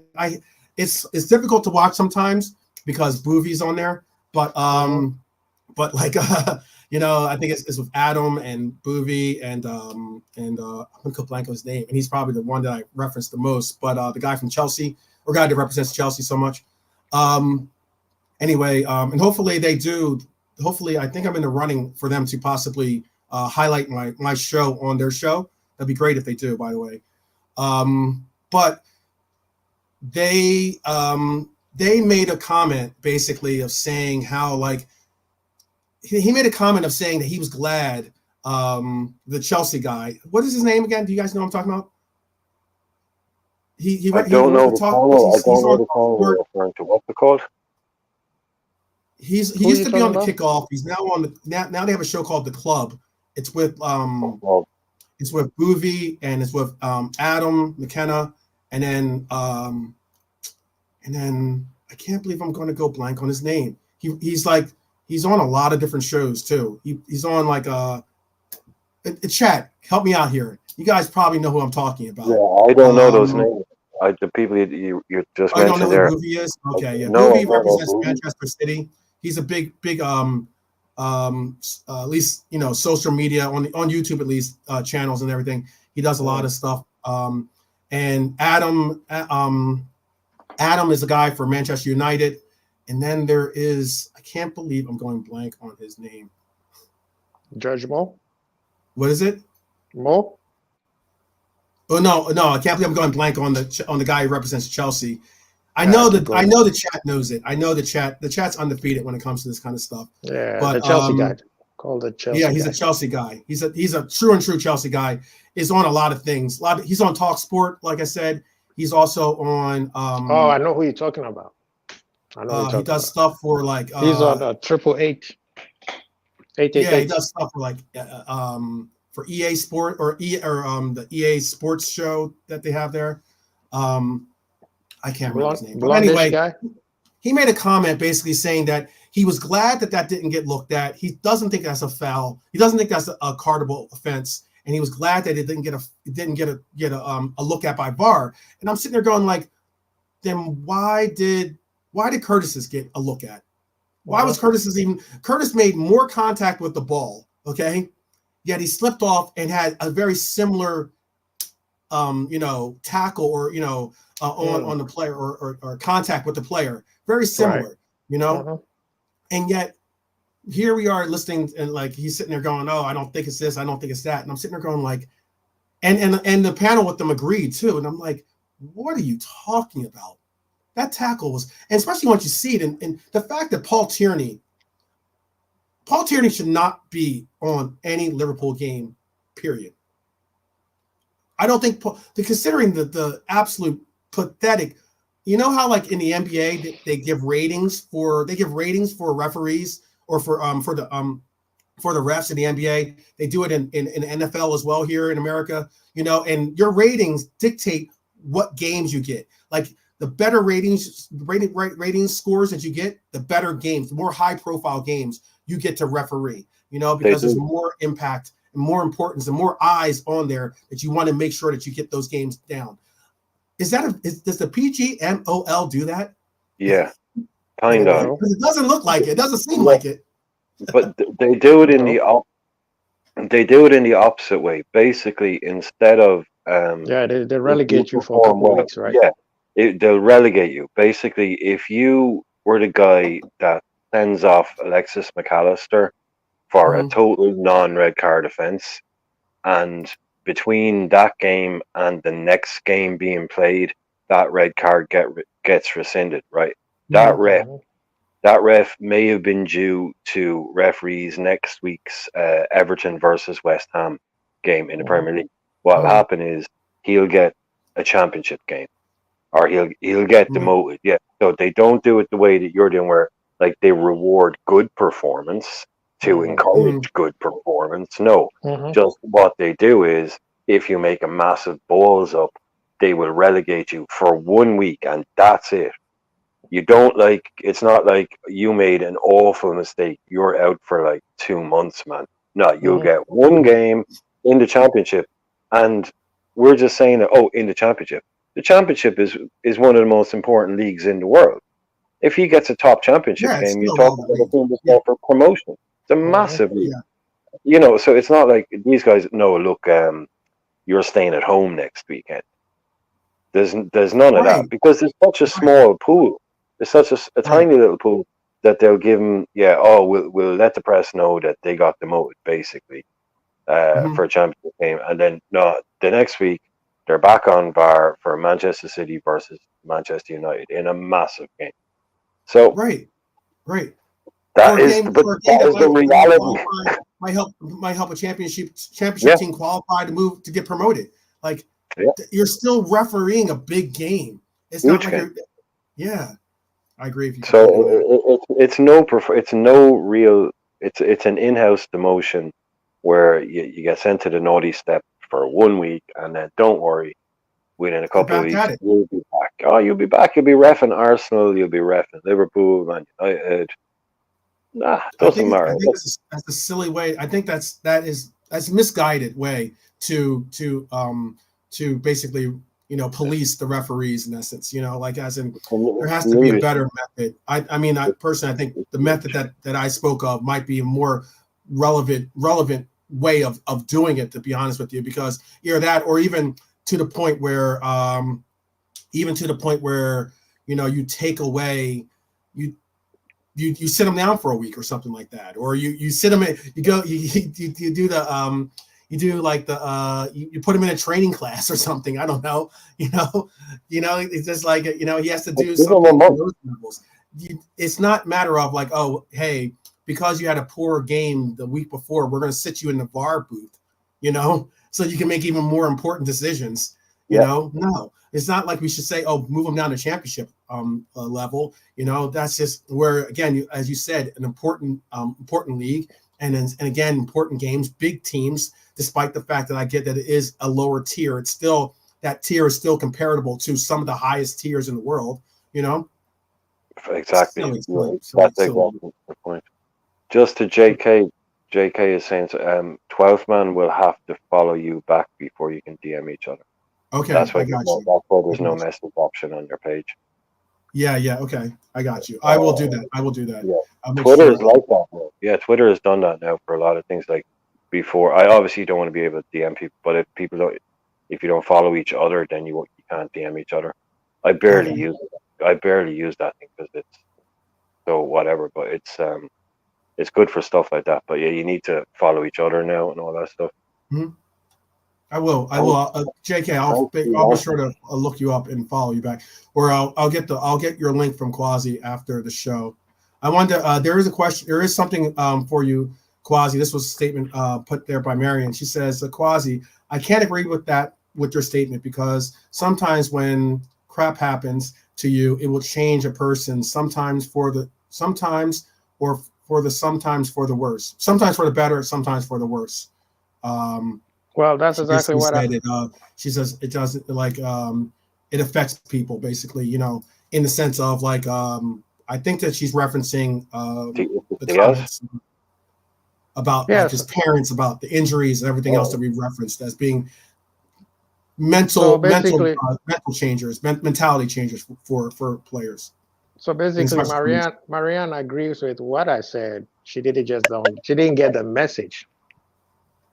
I said, because he gets so much money, he should not be crying roof because he makes a lot of money and he's a professional player, and the rest of us who are regular people, we are the only ones who should be feeling exactly what Marianne is saying. So if Marianne is listening to me well, she will understand exactly what I'm saying. That's why when I was talking about Diaz, when I was talking about Diaz, I said I didn't even mention his parents thing. I just mentioned as a footballer, the injury and working his way back into form. And also you have to add into context that Klopp has changed the system. So the Diaz of when Mane was there, it's not the same style that we play. Definitely not playing like last season, for sure. No. So things have changed since he came back from injury. So he's basically like a new signing who is just working his way back up. Okay. But okay. I mean, football fans, the fanatic side, believes that you make a lot of money and you shouldn't feel anything. You should just show up and you should just show up and start playing. And it shouldn't be wrong for us to request that you should play good, which is fine. Right. We should expect you to play good, but context. Yeah, I think the almost like the humanization of players sometimes is troubling. Thank you. Like, we all do it sometimes. I get it, like, especially when you're rivals.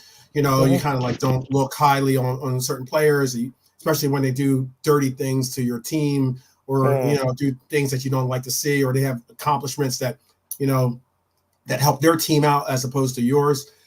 I can understand those things, but like in regards sometimes of our own players, we still sometimes pass that sentiment on, and like we don't recognize the fact of having your parents kidnapped is going to be some PTSD.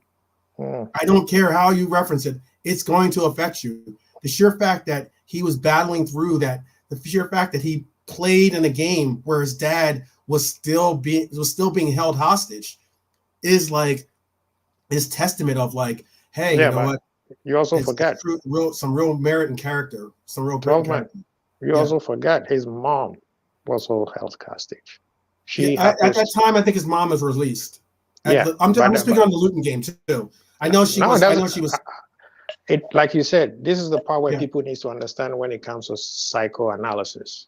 PTSD does not mean what you're going through right now or the most that you went through. It's from the beginning till the end. In the beginning, his mom and dad got kidnapped. He thought he was going to lose both of them. He got lucky and blessed, and one was released. Just because she's released does not mean you're still not going through something. Certainly, yes, agreed. You see what I mean? Now that the dad is released, first of all, have any of you guys ever been robbed before? Yeah, no. Do you see how you look at people when they're coming around you? No, I got you. I completely understand that. So no, I understand it. All those things have to put into factor. And two, yes, his form had dipped before the situation, but it won't help him to play better when he's going through that. And the human side of club was like, you know what? I'm gonna keep playing you till you're able to knock off that. And when it wasn't working too well, what did the club do? He benched him, and then he started him again. That's why I said you got to pay attention to the manager. What is the manager doing? What is the instructions? What is going on? He's not the Lucho that we want yet, but the manager sees a little progress. People are forgetting, oh, well, he's 26, he's 20, It don't matter. Didier Drogba did not become Didier Drogba when he first came to Chelsea. He was a late bloomer. It took him 3 to 4 years close to 3 to 4 years for us to be like, wow, this guy's the dude. Yeah. No, I get it. And he had it. Yeah. And Drogba had like the weight of a country on his back, the same way that Lucho does, actually. Lucho's got the weight of Colombia on his back for sure. Let's see. There was one other comment here about Paul Tierney. I'll let you do last. I'll let Brian have the last say on this one. It says, I'm convinced Tierney has an agenda against us. I'm sure VAR suggests, because I know Brian's not big on conspiracy, so this would be an interesting answer from him. He says, I'm sure VAR suggested to take a look at the challenge, and he just waved it off. Do you think that's the case? Brian? You know what I do? I do my very best to be able to say at the beginning of every game, I don't know who's refereeing this game, because we all live in a very, very busy world, and we're constantly assaulted with all kinds of information, and we're all trying to do our best just to have fun and talk to people. And there's certain things that I just put in a box and say, do you know what? Fine. If you want to talk about it, if you want to chat about it, cool, go ahead, go at it, because I think people can do it for 2 hours. It's just one of those things that I can just put in a box and say, I don't want to know who the ref is, and I don't care, because there's loads of people I know who when we find out who the ref is, they can list off 3 controversial decisions they've made against Liverpool in the last 12 months. And I'm like, dude, I don't need it in my life. I just don't need it. It's out there. It's just everything else is so much. It's much more. It takes the fun away from it because it becomes a conversation about something completely different. And like I've always said, I never know. No, I'm not saying, but look, Jesus, man. Clubs get decisions. Clubs, stuff happens. Shit happens. No club has ever won the league off the back of a referee. Okay, at the end of the season, okay, maybe if there's 2 teams tied on 99 points and same goal difference and all of that, and we're playing one team and they're playing another, and that game is rigged and fixed. Okay, they won the league because of that. Okay, fair enough. But over the course of football freaking history, the best team wins. The big teams get more decisions than the smaller teams, and every team's fan think that referees have an agenda against them. But like as we spoke about in Quasi's show last night, looking at that match last night, I can understand where people are coming from, why they want to jump off the deep end. I'm fully on board with it. Yeah, this is disgraceful refereeing, but I'll just leave it at this is disgraceful refereeing, not this is disgraceful refereeing. So people are intentionally going to have to hurt our players, and they're all having a meeting at the start of the season to F Liverpool over.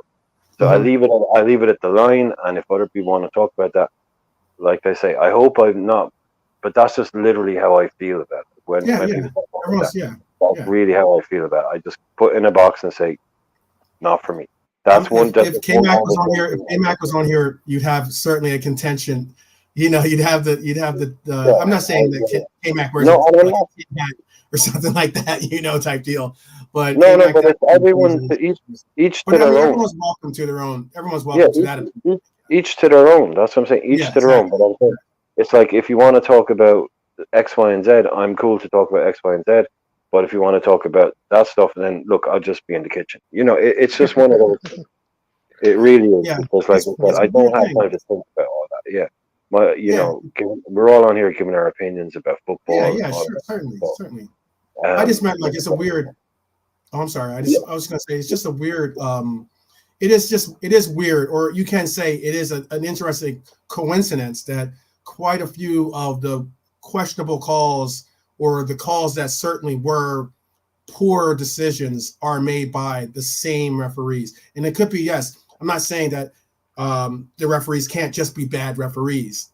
It just so happens that these bad referees tend to be in places that make decisions in games that matter for us. So, but if you watch every Liverpool game, if you're a Man United fan, you watch every game. And as I said to you, Quasi, last night, if there is a conspiracy against us, it's not working because we're top of the league. And it's true. If it was for a silly little stupid, that Spurs thing is grist to the mill for these people because it's look at that, it's an obvious conspiracy. It's like that is one of the biggest cock-ups of all time. Like I've seen that on shows like topical news shows, joke shows in Australia, in America, like that went around the world. How bad a call that was, and it was ludicrous and terrible. It's like, so you take these things on the chin as a Liverpool fan. We're used to them. We are used. This is kind of what makes us really as a club and as fans. We're used to these kind of knocks and getting up and just saying, well, whatever. Right, we'll take that one. We go on because you can't stop us. If we win, if we play enough games and we win enough games, we're going to win the league. A few dirty little calls here and there. And of course, there's a manager out there that hates Liverpool, but there's a manager out there that hates Chelsea and hates Man United. No, I understand why people can look at it because they do make it really, really easy for people. Exactly. They make it very easy to fall into saying there's got to be a conspiracy because you can't be this bad. You cannot be this bad of a referee and have sometimes to the point where it looks like you're doing it out of spite. That's all it seems like to me. But let's just move on. I don't want to be all about referees today. I was all about referees and a lot of other broadcasts. We got 2 guys left. We have more than 2 guys left. We have a couple guys left. We got the bench to go through as well. But these 2 guys certainly, it's no question where they're going. Darwin's getting a 9. Can you hear me? Obviously, Out to the slots as getting a 9. I kind of went out a little bit. Who do you have now? Oh, I was just saying. So these two, I'm just putting them already in the 9s because I know people are going to certainly give. Why is my goalie so low? Give Diego a 9. People are definitely going to give. Definitely going to give Darwin a 9. I know you heard me. Why is my goalie so low? You got an average of 7. Hey, man, hey. Now, why is my goalie so low? I'm just wondering. I'm a man of the people, and the people spoke. That's what they were saying. That's they're saying the people are still celebrating from last night. It's because I think it's because he didn't have much work to do. But that's not his fault. Why do we keep blaming him for something that's not his fault? I know. Quasi, so everybody jumps off a cliff. Everybody jumps off a cliff, and one guy doesn't. Then they'll be like, "You an idiot." I guess because like he didn't have a chance to really bring out his excellence. That's the whole point. That's what makes I made some points for him. I made points in his defense. To be honest with you, I did. I said I thought his distribution was really good. It was on point. I thought that there was 1 or 2 times where you're like, oh well, like you got a little scared, but like with his decision. Why are you scared? Like, why are you scared? That's the point. But no, because because what did he do? There's nothing he did. He didn't do anything. Anyway, I'm not. Let's talk about these 2 heroes for us. Let's talk about these 2 heroes for us. Who? Okay. Who? Marion's got your back, by the way. Marion's got your back. She's now wondering why he's not a 9 on that. No, I mean, then I want you to put Jota and Nunes the same place where Alisson is, because all 3 of them contributed. All 3 of them contributed to our win. Let's not go that far. He made 1 save. He had 1 save. He had That's one shot. He had 1 shot on goal. Bournemouth had 1 shot on goal. Quick question. Bournemouth had 1 shot on target yesterday. Was the goalie there for? Hey, they had 1 shot on goal. To keep a clean sheet, right? He did his job. I know. He did his job. You guys are punishing my goalie for doing his job. Just give the man a 9 for God's sake, and then you'll move on. I know, right? Just give him. I don't get it. He did his job, and he's getting. Put him a 9. Just put him up there and give him a 9. So it should be a 10. I mean, he did. I'm with the people. The people is broken. The people only you've only convinced Marion to come to be on your side so far. Everyone else was giving them 7s earlier. He's giving them averages. He was giving them average scores. So. Yeah, you've got to get in early. I did the Solomon thing. I went in the middle. The people are so tipsy from yesterday's win. You can't punish somebody for doing their job. He didn't force. So now, okay, then you should put the same thing for. We've moved him. We bumped him. We bumped him to above average. He's up. I bumped him. He's at 8. He's at 8. I want to get on to Darwin. I want to get on to because I know Marion is like because you guys like the sexy stuff. Clapping. You guys like the sexy stuff. No, it's just because he was the first person rated, and that was about an hour ago. Yeah. You got to be in there. You have to be in there to get the votes. Yeah, but you guys like the sexy. You guys like the sexy stuff. I did my best. I did my best. This is what I'm saying, and I'll let it go. You guys don't like us, the hard-working, digging the trenches people. I've dug a few trenches in my life, I'll tell you. You guys just like the person who's at the office with the white shirt and nice suit, 5,000 Versace suits. Alisson worked his behind off. You know how hard it is to do nothing and have a shot come at you and you have to save it? Yeah, no, not that hard. I get it. Look at all right. Come on, you've won us over. I'm just saying the man he's definitely going. He's definitely his 9 performance is getting. He's definitely at the back of the party. But like, okay, but all the same. There. All right. Jeez. So. Oh man. Let's get on to this. I wanted to say some really, really great comments because we all love Diego. Diego is all our guy. I mean, like everyone's so I know even Beijing Barnes. I know Chris Angel's in the house. I know even Beijing Barnes has been making sure that he notes that he his only issue with Diego has been his availability. If he's available, he thinks that he's outright like killer when it comes to like being on the pitch. That is in a metaphorical stance of for sports metaphorical at least. But Diego's that guy. He's just that guy. He's so in the zone at times where like, and it's not you could easily call him a purple patch player, I guess, because he had that long spell. And I get it. There was injury periods within that long spell of almost 11 months, I think it was, or something, where obviously he didn't score or he was injured. But oh no, he went a calendar year. He went a whole calendar year. Which means from January to December. And I think he was injured. He wasn't injured for like 9 months, but he was injured for about 3 months of it, I think. But yeah, he did go a hell of a long time without scoring a goal.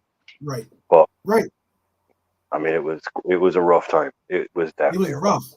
There was a lot of people saying he's done.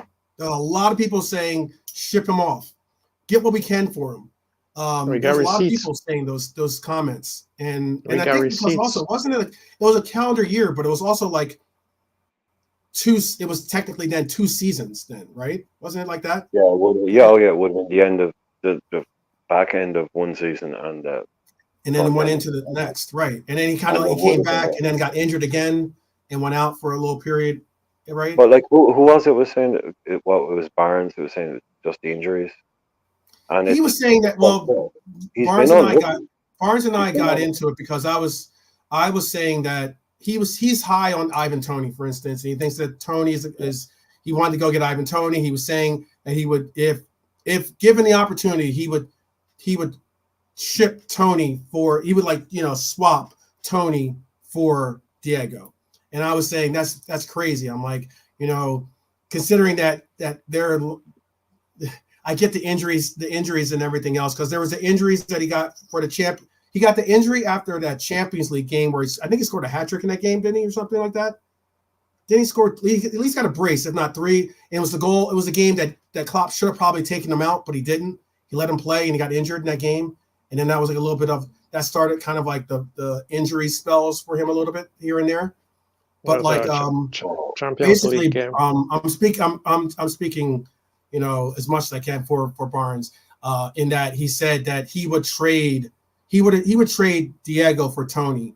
And I said, well, Tony's out too, man. He's out for a night in injury. He's out for just being stupid. And he said he still would trade him. And I'm like, no, man. I just think Diego.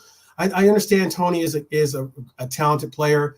I just think that Diego. There's been shouts and tell me in the chat real quick if you guys are, because I know we don't want to get into this common occurrence of saying of getting clipped up and saying, oh well, you just said that. You thought you called the boss, you called Dom, the next Gerrard or the Hungarian Gerrard. There's been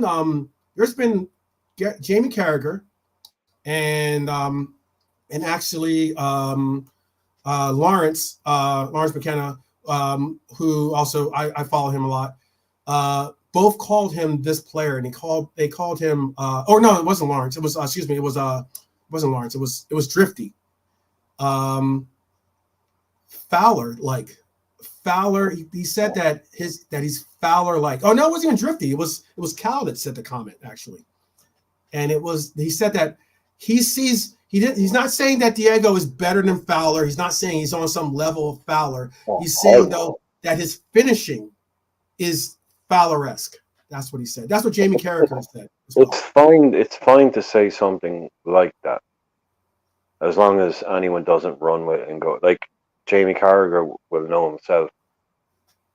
Jamie exists in this world now today where they do want to get clipped up. That's exactly what. Yeah. All of that stuff on Sky Sports. The Blue Shark app won't go.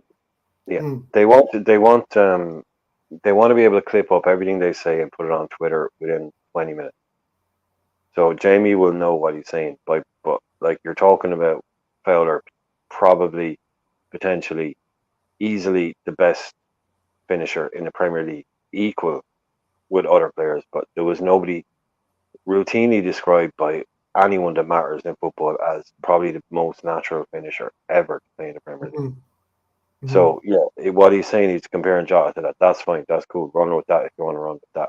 But he knows what he's doing, and it's great boost. He knows it. No, all of them do. Yeah. Yeah. A lot of people are going to make comments that they want to get clipped up or they want to get clicks. They want to. I understand.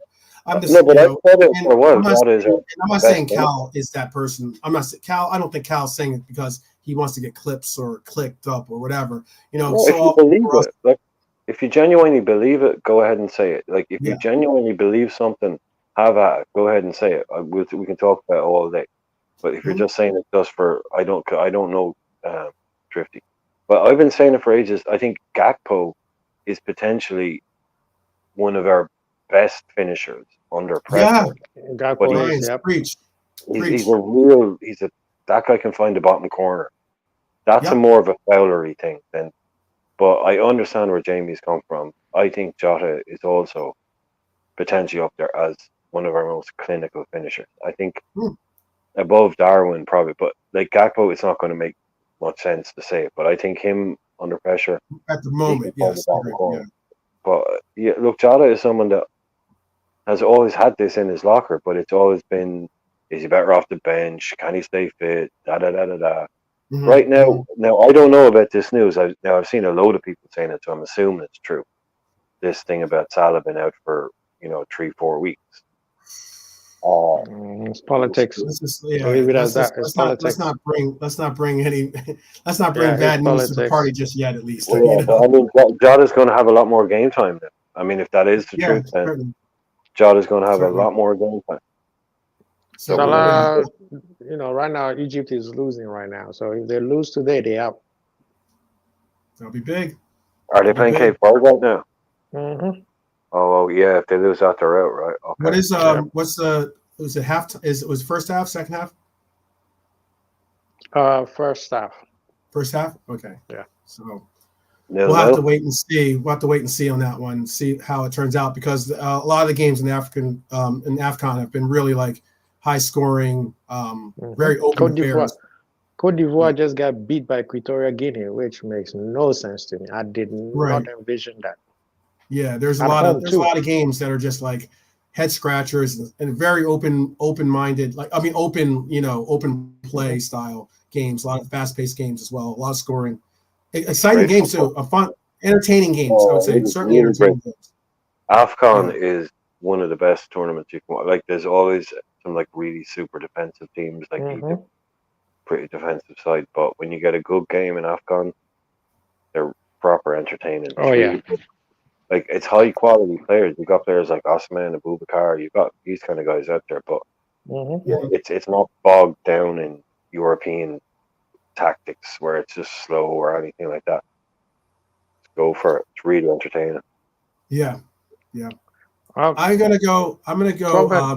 Tobin, before you go, there's something we need to kind of tie it off and finish it. Yeah.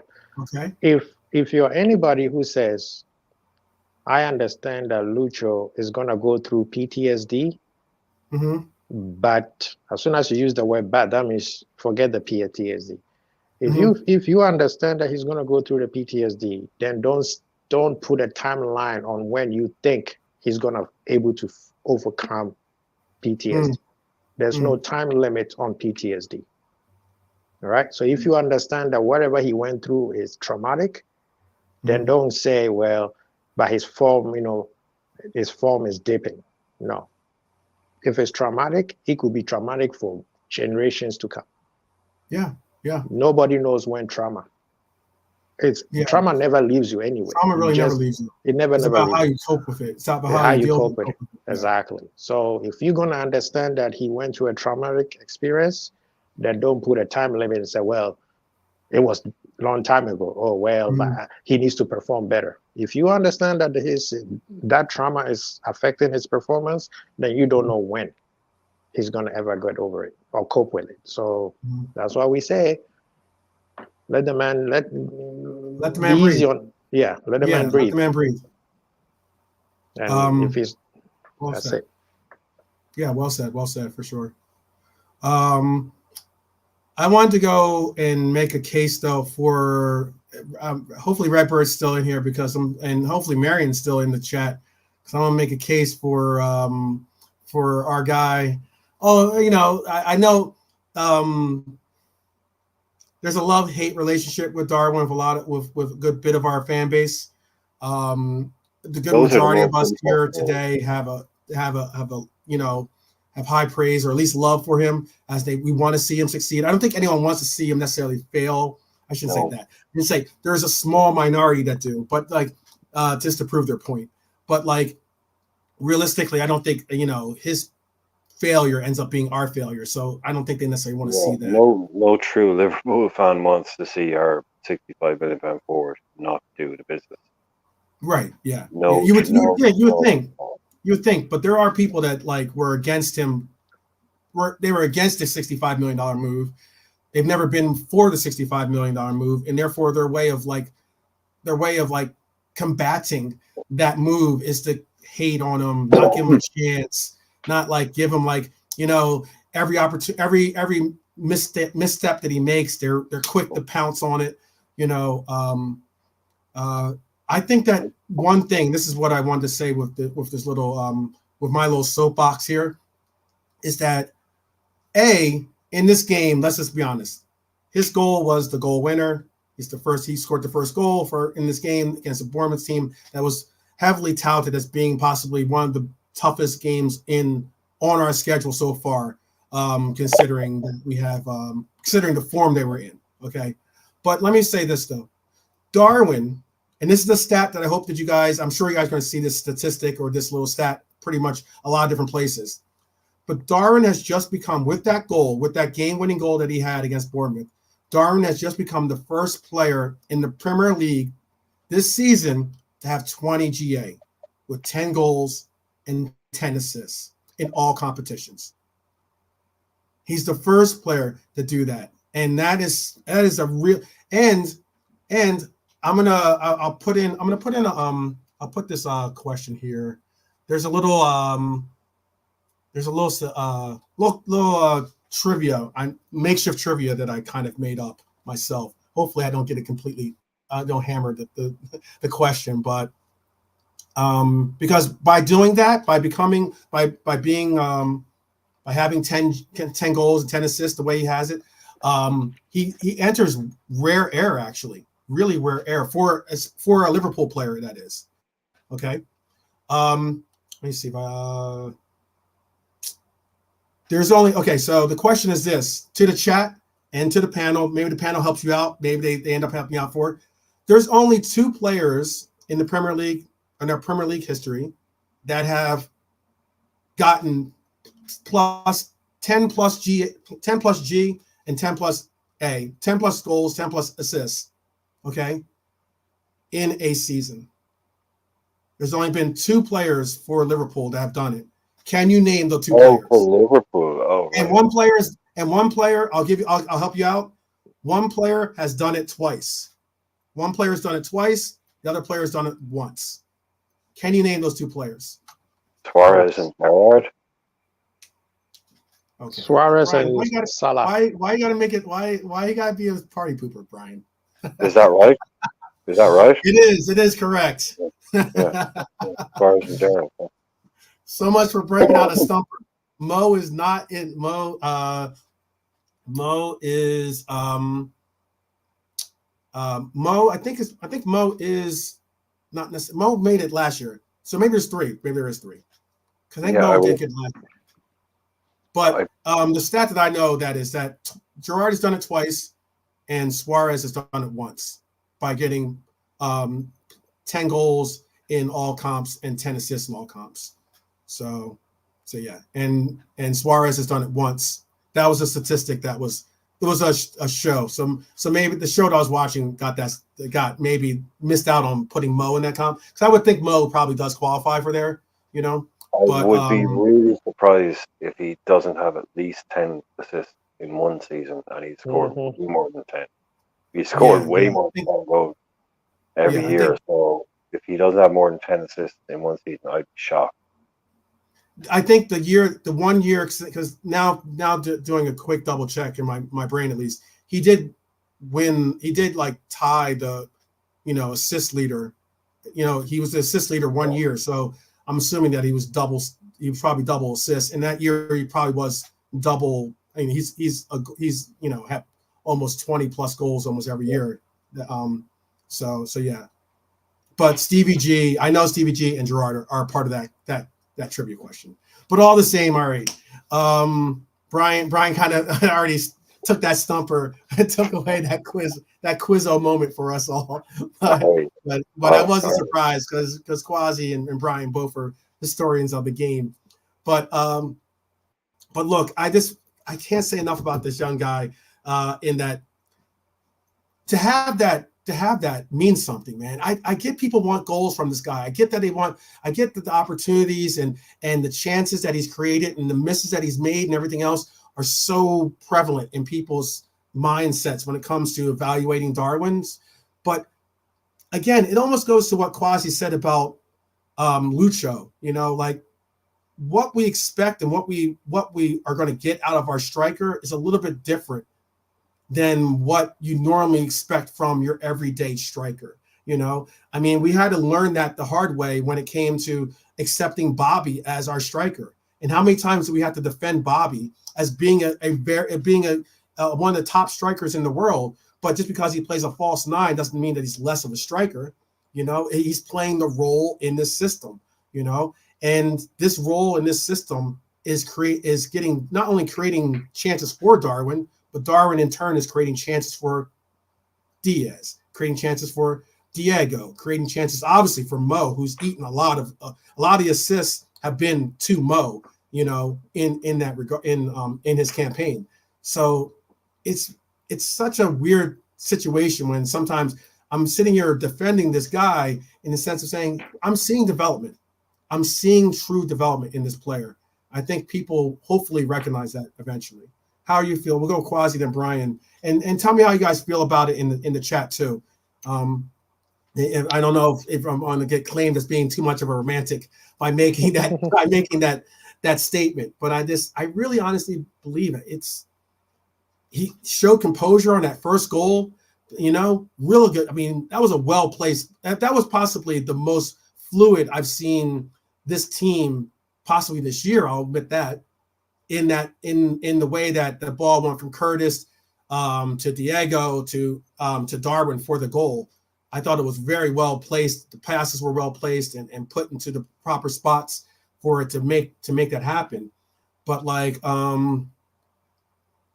it's just something to me where I just think that has to be noted that, he showed some, for someone that's not clinical, he showed some real clinical finishes yesterday. How are you feeling about the Quasi? You have something to say about our guy Darwin, or am I too far off base? Like I said, I mean, you see me in multiple shows. I just said, just put the ball in the net. That's it. That's all he needs to do. He's a good player. He does everything else except put the ball in the net, and that's exactly what he did yesterday. Put the ball in the net. When he start doing that, people are gonna be leaving. But one thing that I want to say is I'm tired of hearing that, he should just be instinctive. He should not think. If he think, he's going to miss. That's also, to me, a disrespect towards Nunes. Like you're trying to say, he doesn't have a brain. The goals that he scored against Newcastle, those 2 goals was not instinctive goals. Those were taking your time and placing the ball in the right spot. Mm-hmm. So these agendas are because of lazy analysis. Everybody always want to have a buzzword going around. He's a very good player. All the chances that he missed, majority of them has been in the frame, goalie saving it. Mm. It's not like he's blasting the ball all over the place, which was something that Suarez. Say that again, Quasi. Say that for the people in the back. Yeah, because that's something I've been saying too. In the beginning of the year, or not in the beginning of the year, but like towards the middle, especially, there was like a little spot where you could tell he was kind of like trying to find his game footing and everything else, and he was kind of like a little bit lost in his head a little bit with some of the misses. But lately, it hasn't been misses; it's been more like saves. Yeah, his chances have always been saved in the frame, hit the post, hit the bar. That's just a player who is just overplaying himself instead of calming down. And when he calms down, he scores the goals. We can keep Mo also do the same thing. Mo gets the ball and he blasts it all over the place. Suarez used to hit birds. So leave the man Suarez alone. didn't hit the ground running either, really. Like as people recognize that he played well for us. I get that, and he was an amazing striker, amazing goal scorer and everything else. But when Suarez first got here, he wasn't like pulling up trees. He was actually Suarez came to Liverpool. He was more of a number 10, where he was creating chaos, dribbling all over the place, opening up defenses, and then Kite was the one who was benefiting a lot. Kite and Rodriguez from Argentina, they were the one who were scoring hat tricks back to back, and of course Gerrard, and then Coutinho also started benefiting, and then Sturridge. And then when Suarez started to calm down, he started scoring goals at the clip. So people need to calm down. Yes, Nunez needs to score those chances, but stop putting him in the box, stop disrespecting him, and stop calling like, oh, he doesn't need to think. He just needs to get the ball and then bang. No. Even to be a poacher, you have to know when and where to be at. Hence the reason why some of you guys are saying Gakpo is the better goal scorer than anybody we have on a team, because Gakpo knows where to be at, and his goals are just simples. Once in a while, he'll hit you with a banger. Jota is just a strike. His shot on goal is ridiculous. Nunez is a whole different thing. So let's just hope what he did yesterday, he can continue doing it. Builds the confidence, and then you keep doing it. You keep repetition. We're not going to act and sit here and act like Haaland doesn't sit in front of the open net and hit the rosy. Yeah, I would, and Brian, I'm gonna let you comment too. I was gonna say, make sure, Pops, when I say, he says, don't compare Nunez to Suarez and Mo. That won't help at least the narrative of the conversation, or the dialogue, I should say. But the reason why I'm putting that is that the man is in that category, in that if he's entered a club with other players, I'm not saying that now he sits at the same table as a Suarez or a Nunez or Suarez or a Salah, but what I am saying is that it is an accomplishment that very few players have done before. So obviously that should be an accomplishment worth noting. And also, hey, 12 men, people also needs to not be so emotionally super involved when we compare another player to another player. It's just, you are the best. The only player we can compare another player to is the best. We're not saying that you are the same level. Whatever he's doing, somebody has done it before, and the only person who done it before is the only person we can compare him to. So people need to stop like, oh, why are you putting those two people in the same conversation? Because they are the only two who've done it. Yeah, I know. That's the only reason why I'm bringing it up. I'm not saying it as in I'm not saying, oh, Nunez is on some Suarez levels right now. I'm not saying it at all. But I am saying that, look, this is an accomplishment that Suarez got obviously achieved. This is an accomplishment that Gerrard has achieved twice. It's an accomplishment that maybe even Salah has achieved, at least once. So when I see that, I'm like, yeah, I want to make sure that I note that the fact that, this player has now at least made that, he has that in his CV, and that is a major accomplishment. That's all. That's what I mean. But I can understand, like he's seriously saying, we don't need to go over the top because of the lazy agendas other people make, or have, I should say. Let Nunez cook, and the goals will speak for themselves. I get that, but I mean, if you accomplish something that's only very, very few people have accomplished, I'm gonna put it out there that you should get your flowers too for doing so. That's how I see it.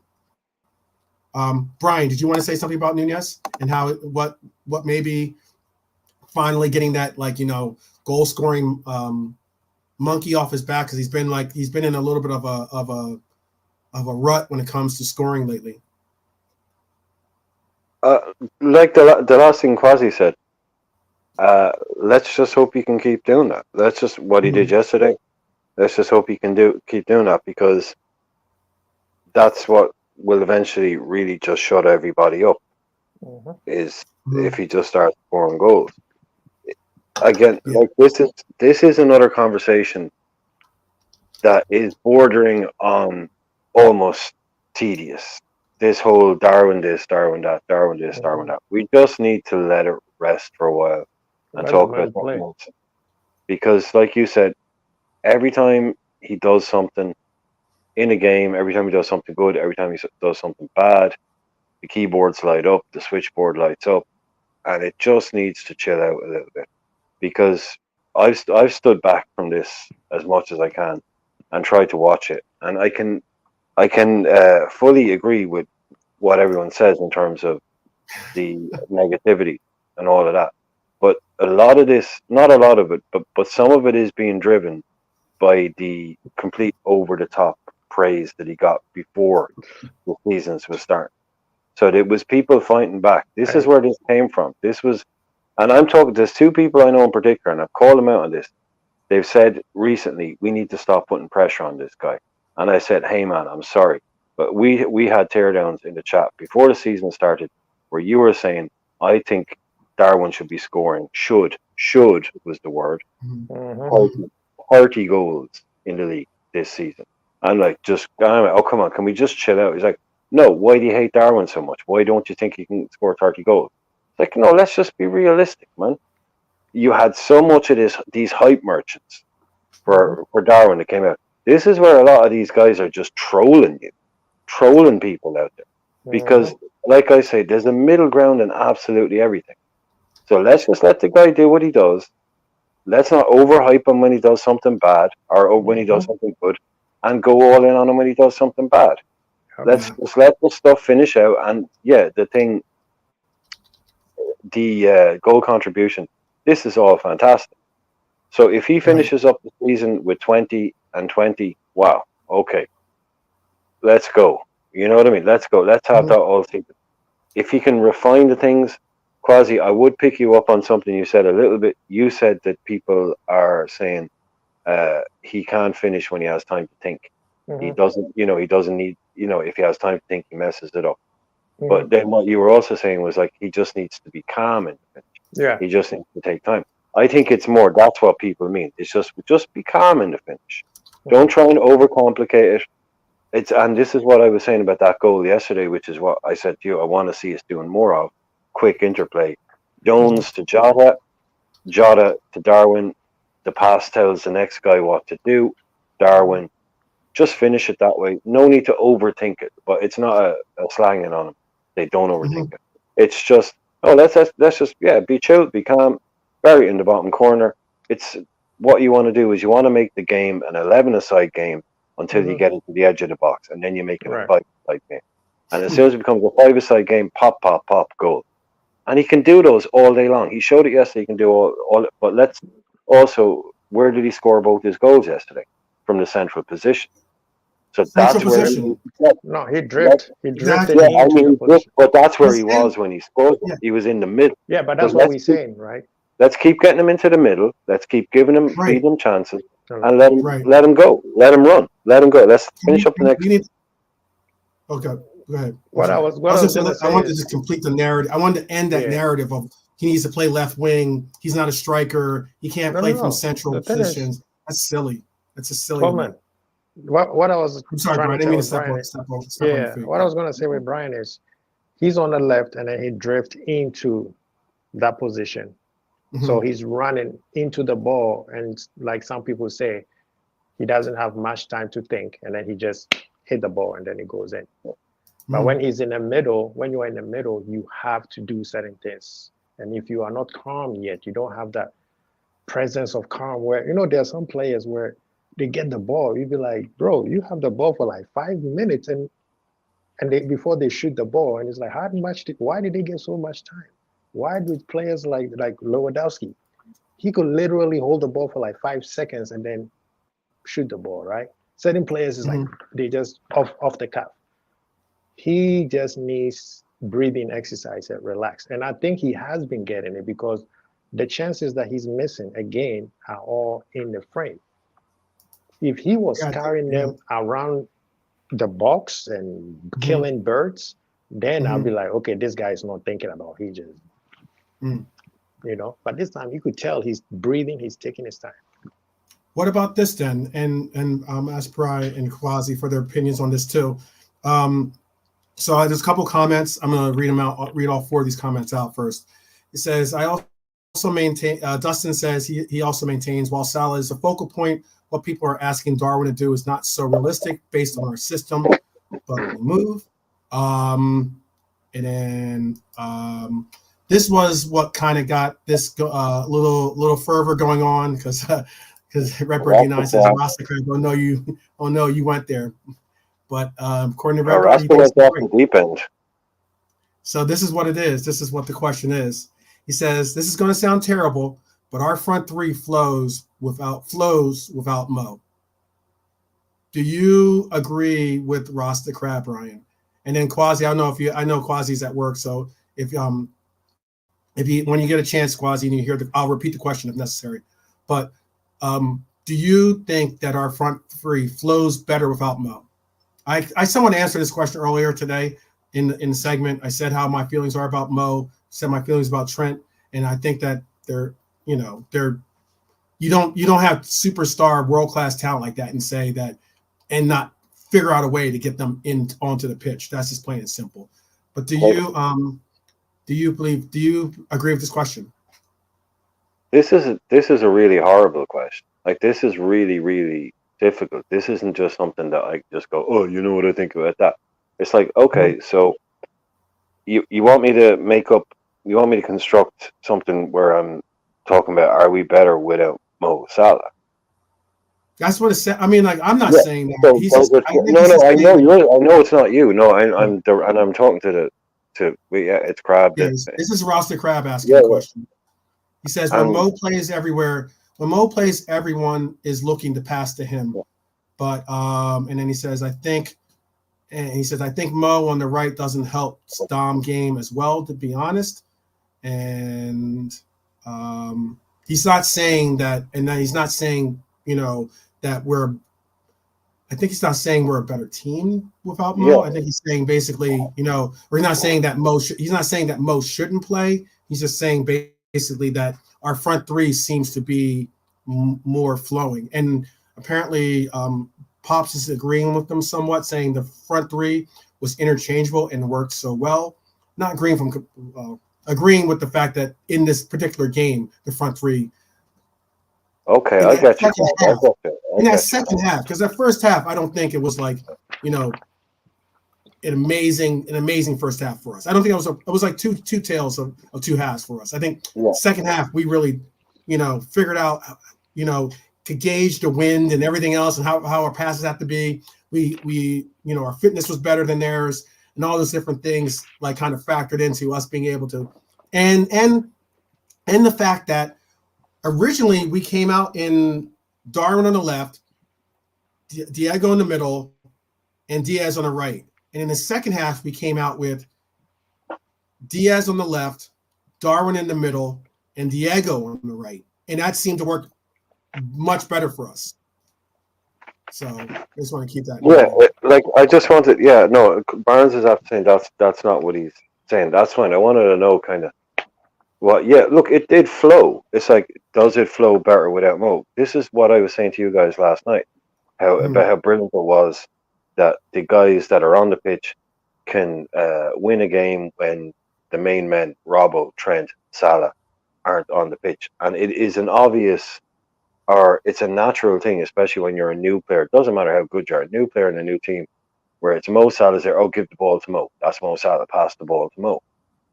And they had to do their own thing yesterday, and like I said, it's not like they've never played a game without before, but it was a proper game in the Premier League that meant something, and it was a big game.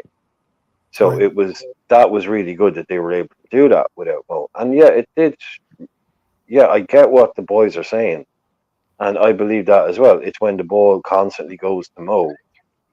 It does. Yeah, it probably is less fluid. So are we saying fluid is a good or a bad thing? I don't. You know what I mean? I get what the point is. It's like, that worked. But that just means to me, we're cool if Mo isn't available. Because what Crab said earlier on, his goals are replaceable. And as I mentioned to you, I think it was the day before yesterday, when he's on the pitch, so in terms of the goals that are scored in the Premier League, when Mo Salah is on the pitch, he either has scored or assisted 52% of our goals in the Premier League. Yes, yeah, I saw that stat. Yeah. So yeah, that's some, that's what he brings. Incredible. Yeah, that's how important he is to our goals and everything else. But he also gets a lot of the attention, or a lot of the focus of our system flows through him as well. Yeah. So if you wanted to spin it the other way, you could say, oh, we're too over reliant on, you know what I mean, and let's spread the goals around. But it's like, well, let's no. Let's put Salah in the team. Let's put Trent in the team. Let's put Robbo in the team, and worry about other stuff afterwards. I think we all know that. But yeah, I just think it means, look how good we can play, and it was so good for those guys yesterday. It was brilliant for Bradley, and it was brilliant for Jota and Darwin to know that they can lead the line for Liverpool and they can deliver the goods. So yeah, when Mo is back, we go again. Well, didn't I tell you guys when I was making an argument for Lucho some time ago? I said we are right side dominant, and Liverpool always want to go through things through Salah.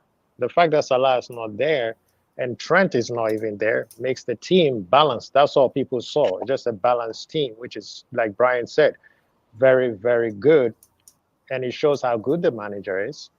And it's good and it shows how good our players are. I remember Golden State Warriors, when KD got injured and Golden State kept winning. Everybody's like, oh, they don't need him anymore. They don't need him anymore. What did Steph Curry said? That's the dumbest thing we ever heard. You got a generational talent out here, and you telling us that we don't need him, right? So yes, it's something new, which, like Brian said, is good for the rest of the team. And it's good for Liverpool, because now any team is going to be worried. They'll be like, well, they don't need Salah to win.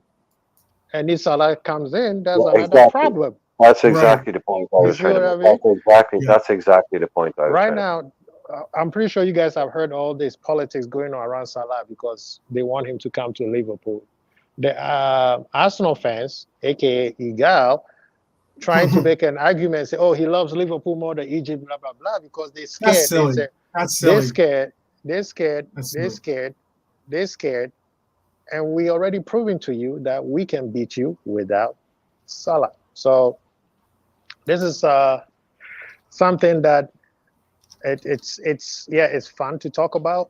It just shows that we are a balanced team and we are not a one-man team, like some people want to always, box us into. And it's a good thing. I like seeing that we can play well without the superstars. And that includes my goalie, my center back. You know what I mean? It just shows that, because how many people are petrified every time somebody pulls a muscle? Oh my God, here goes the injuries again. Here goes the injuries again. And again, PTSD. You guys want Lucho to forget about his trauma, but yet your trauma started just a few years ago, one season that we had a bunch of injuries and old people. And every single time we get injuries and people lose their damn mind. Again, give respect to the manager and his back office. Give my respect to the front office for acquiring such talents that can still do the work while our superstars are not available. Yeah. I'm not gonna be like, hey, Salah is not here, we play better. No, it just said we are a balanced team. And I said that before he left. And I don't know if you guys remember, I think I was on G Show where I said when Salah goes, we're still gonna play the same. And people were like, oh my God, how are you gonna talk about the guy who scores all the volume of the goals? I'm like, no, we are right side dominant. So when he goes, it's gonna balance out across the whole team. It's, you know what though, I would say this is just from my tactical or list, like my tactician brain that pops off when I see comments like that. And then you're right that we are right-sided predominantly right-sided dominant team. But let's keep it 100. Salah's not there on the right at the moment. We don't have Dom currently out there on the right at the moment. We obviously we don't have Trent, who does play right back, but I get it. He goes inverted, he goes more central, and he's able to do that. But he's still part of that right-sided triangle. We don't have him being a part of that right side. So, if anything, for me, my perspective on this is similar. I think similar to what you both were saying earlier, is that because we're not facilitating so much of the attention towards a Mo Salah in that position, because obviously you want to give your most incredible player. If anything, I mean, Rasta Crab called Mo the Michael Jordan of Liverpool. That's a. I mean, I know I'm romantic about things, but I'm not necessarily going there with that. But like, if you look at how we are constructed, if it means that these players aren't there, meaning Mo Salah, Dom, Trent, okay, well, it means that other people are going to get other opportunities. So therefore, they might not look to turn and look and say, oh, I'm going to automatically just try to find one of our main goal scorers. Salah's not there at the moment, So that means that you have you might go to your second choice, your third choice, your fourth choice, whatever it is. And that is creating not only more options, but it might even, I wouldn't say the illusion, but it's definitely giving off the perception that we're more fluid because we're going through different pathways to try to score. You know what I mean? Does that make sense? No? Doesn't make sense? Yep, it does. Okay. I was saying, it's just the manager. I keep mentioning the manager, but why do you mention the manager right now? I'm like, because everything runs through the manager. Everything that he says is going, and these players are accepting what the manager is saying, and they are executing it at a higher clip. I mean, do we need to talk to Chelsea? £1 billion? Do we need to talk about Manchester United or even Arsenal? You see what I mean? I'm not a Mo Salah hater at all, by the way. Because obviously I give mad praise to Mo Salah. I just don't know if he's a Mike. He is definitely a incredible player for us, world class. Michael Jordan. If Mo Salah had taken us to the mountaintop in that Real Madrid rematch, where he even stated that he wanted to see Real Madrid in that final, then I would say he is Michael Jordan-esque. I can't say he's Michael Jordan-esque because Michael Jordan went to the final 6 times and he won 6 times. You know what I mean? That's an incredible achievement. And on some of those runs, he put the team completely on his back. Okay, 12 man, don't get me started with Michael Jordan. Everybody thinks that basketball started or competition started when Michael Jordan started playing. We're gonna forget that there's a guy named Kareem. I mean, you said Steph Curry, so I had to make sure. No, Steph Curry. I said Steph Curry told people that Mo Salah's more like. How about this? Mo Salah's more like Steph Curry than he is Michael Jordan. How about that? Can I say that? I mean, I don't mind you comparing Michael Jordan to Mo because Mo he's doing it. He's those elite. He's when it comes to levels of elite, and I love athletes. You know me. I'm in that realm. So Mo Salah is elite, right?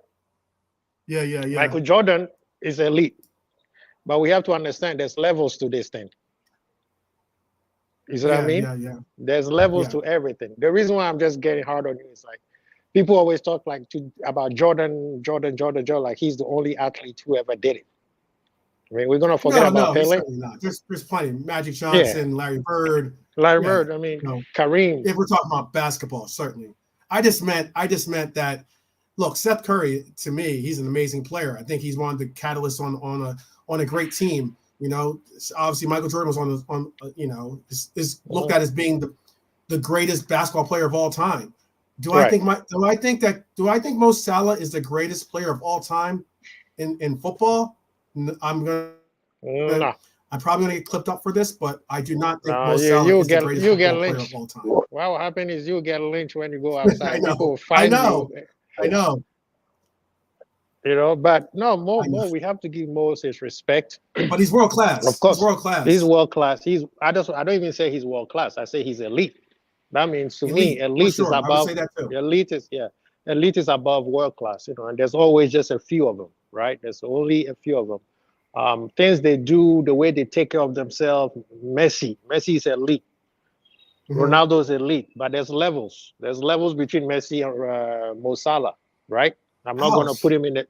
I'm not going to put them in the same category. Not just in the, not in the same category of eliteness. So, but the thing is, people need to respect what Mo Salah does and what he brings. He's not perfect. We have to understand that Messi just got his first World Cup. For somebody to be the GOAT at the age of 18, he just got his first World Cup. But Liverpool fans, Mo is great. We have a great team. The manager is outstanding, and he has built a system that is helping everybody. And that's what we want. We don't want the place where, would you say, sorry. I was going to say, because Jordan is often referred to as the GOAT, as Dustin just said. He says Jordan's the GOAT still. I would not say, I'm not, he might be, there's an argument, you can make an argument for Salah being the greatest of Premier time, I guess you could say, Premier League time. You know, but I don't know if anyone's ever going to, not ever, but I don't know at the moment. And this is one reason why maybe Salah should stay an extra year, if not two, you know. But I don't think anyone's saying that Salah is the greatest football player of all time. As opposed to, you can say that about Jordan. That's why I don't want to say that. That's why I wouldn't say Jordan. I wouldn't make the comparison of Mo Salah and Jordan. But even with the Jordan thing, people also forget that Jordan also has some. The crowd. You see what you started, crowd. But here's the thing, though. I know. Because now Curry's getting mentioned by Curry. I don't think Curry's Neymar, by the way. He's not Neymar. No. Curry's weight level. Neymar didn't do anything. What did Neymar do? Neymar gave you 1 year, and then that was it. Neymar was supposed to be that dude, and he's decided to party instead. But back to the Jordan thing. Yeah. Don't people forget that Jordan also has some serious fan club who don't want to hear anything except Jordan GOAT. And then when you ask him why is the basis or why you think he's the GOAT, they were like, well, he has 6 rings. And then we're like, what happened to Kareem? Kareem has 6 rings. So, he went. I'm like, no. Everybody has the person they feel is the GOAT. The new generation feel like it's LeBron. Right? Some people think it's Will Chamberlain. He won 13 rings, but then they're going to diminish it because they're like, well, that was against farmers. So it's always those people, unless you sit down with people who actually talk and say, this is the reason. Like when we did the show with the African Rushmore, what was the criteria that we brought? We said individual accomplishment, club accomplishment, and country's accomplishment. Till this day, people keep saying, well, Didier is the greatest, one of the greatest African. Like, whoa, what did Didier do for Ivory Coast? You see what I mean?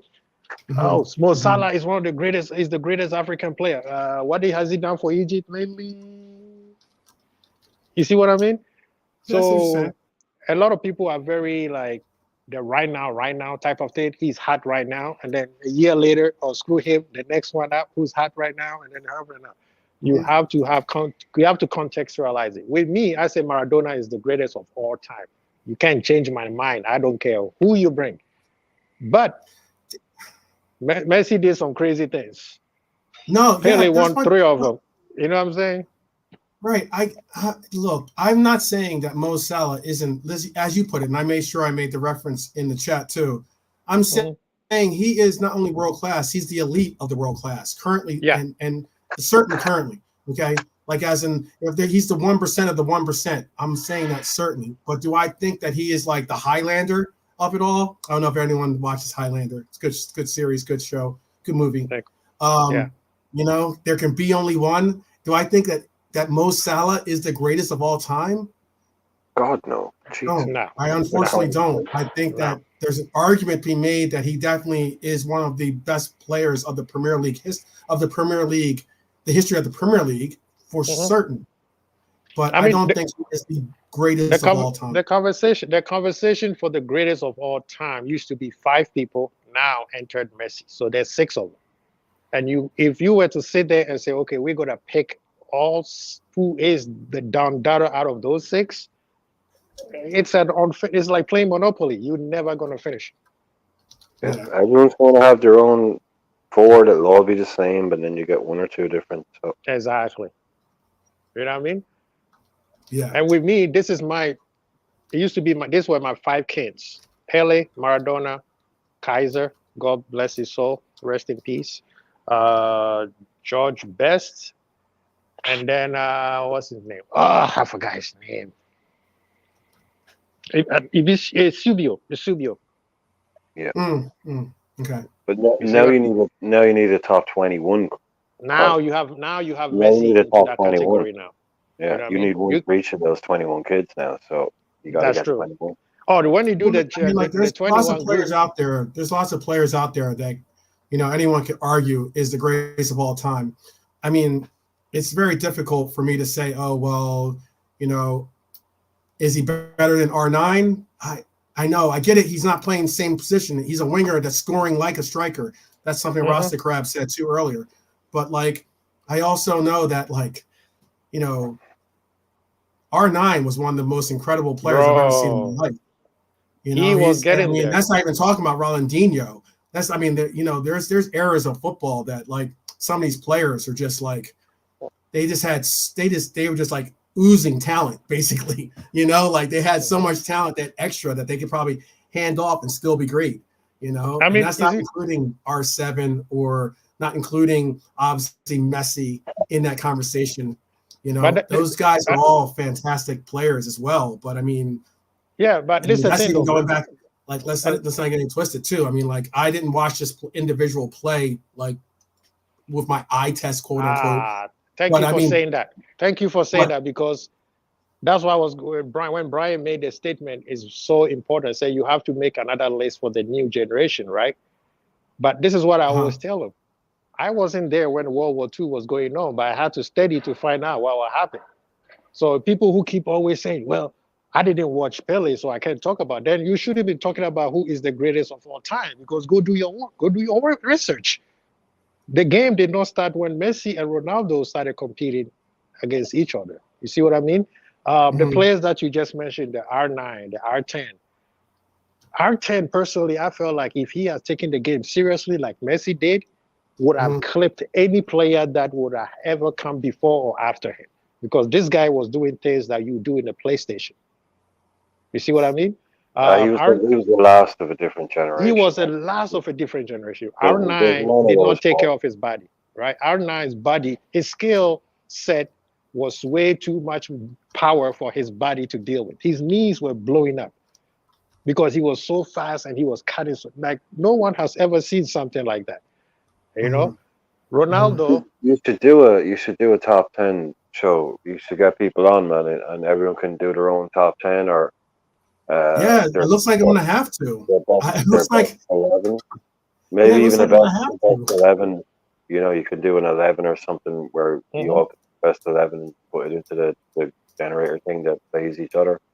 Yeah, because the contextualize is the best player I have ever seen, whether TV or live. Yeah. And he said, "This is my GOAT." That makes perfect sense. Yeah, you'll get 5. Everyone pick 5 to 6, but then you'll have 5 wildly different. Yeah, because when you do the research, even when Pele was playing, they had, Socrates. Go learn who that guy is. The guy was so smart. They had to call him a philosopher. He had a great name alone. His daddy had to call him by a philosopher because he was so good and so smart. Right. Oh, you see what I mean? The game, that's why it's called the beautiful game. What was the guy who played with Pele when he went to the Cosmos? He's an Italian guy. Begins with a G. I forgot. You know what I'm talking about? You guys know what you're talking about. Yeah. Another great. I forget. He was one of the greats too. Yeah. What's the name? I know when I said George Best. He was looked at as being, at the time, a better player, at the time at least, on that team than Pele. Yeah, I want to say this and then shut up my mouth, because this is like, I love these conversations. When I'm sure when I say George Best, somebody was like, "What?" Go watch. I know he's a Man U player, and yes, it hurts, but when you have Pele at his prime saying this is the greatest player I ever seen, and this guy was smoking and drinking every day, can you imagine if he took the game serious? Yeah, you see what I mean? Yeah. But those are also different eras of. I remember I've heard people talk about the eras like the 70s and such, and even before that, where like they were smoking in the locker room. I mean, I don't mean cigars. I mean, they're smoking like cigarettes in the locker room. Some are smoking cigarettes before the game. Yeah, and that's why I always take it personal when people say, "Well, the game sucks now," blah blah blah. When Man U and Arsenal were competing, that's where the league was great, bro. Go watch those games and see if they can compete with these athletes. Now everybody got money, everybody can spend. You got great coaches everywhere. People are getting 97 points and still don't win the league. What does that tell you? No, I get it. I get what you're saying. Supreme athletes these days. No room for like you said, Quasi. No foolishness. No foolishness. Like back in the day, Tony Adams and the Arsenal crew. I used to work with a guy whose dad owned a pub in London. It was the pub where the players used to go after games back in the 80s. And then it moved on to kind of different as they got more money in the 90s, but it didn't change.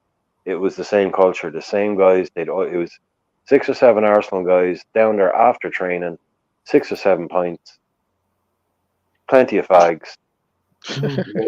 Maybe they might have given up the fags, but that just moved on. They all had their drinking clubs. Like Tony Adams, people talk about Wenger changing the culture. Like Tony Adams was in Alcoholics Anonymous when Wenger got involved, and he was starting. No, I mean, hey, that's crazy. But he was starting games every single weekend. Do you know what I mean? That's why people got it. Wenger came in and changed a lot of that Arsenal mentality you're talking about, for instance. But that's why he gets so much credit for bringing it in, is because, like, if Wenger had brought that into a club who was a little bit more forward thinking, it wouldn't have, like, I'm not saying it wouldn't, like, it wasn't revolutionary what he was doing. There was players here before were doing what he was doing. He was just one of the first managers coming. It's just when he went into Arsenal, he went into a club with probably one of the biggest drinking cultures in the Premier League. It was like he walked into the Lions then, where he went in.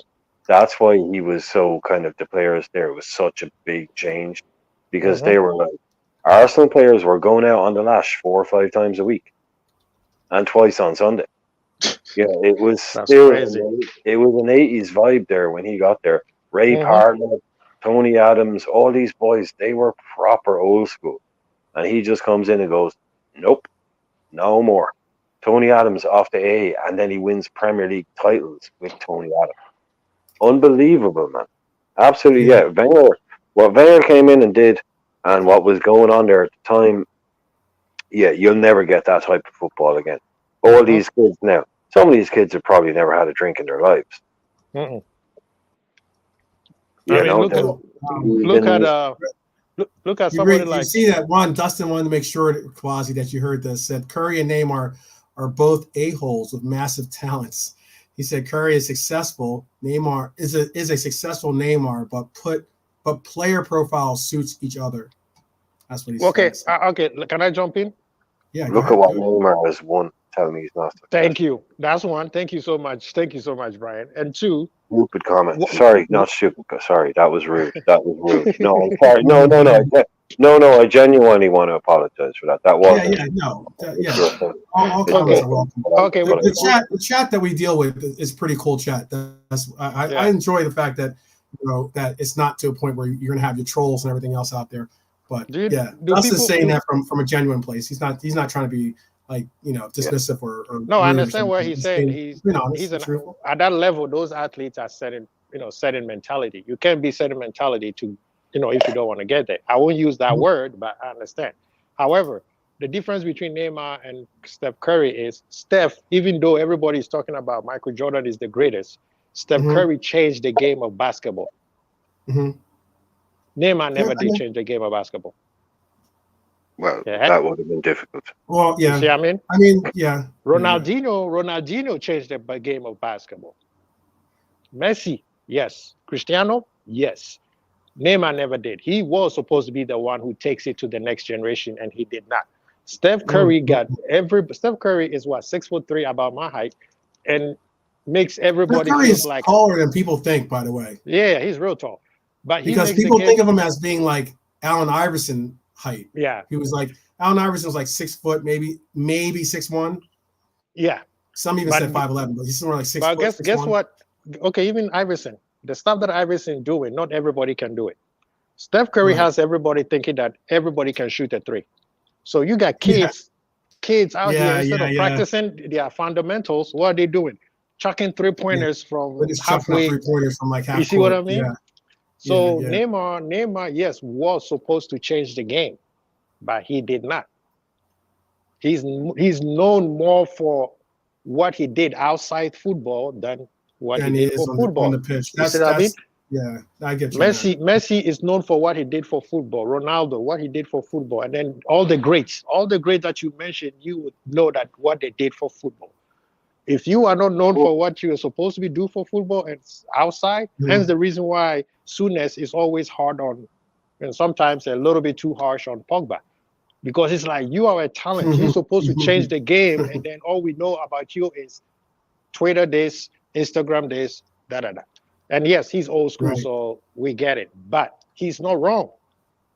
I can't let this go. I can't. There's Rasta Crab has just said, let's not get into this basketball talk.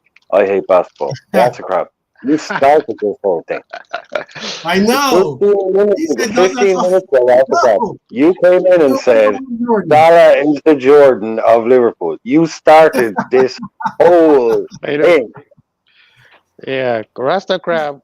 Come on. We're gonna keep these settings. He's sprinkling a little Old Bay around with that statement.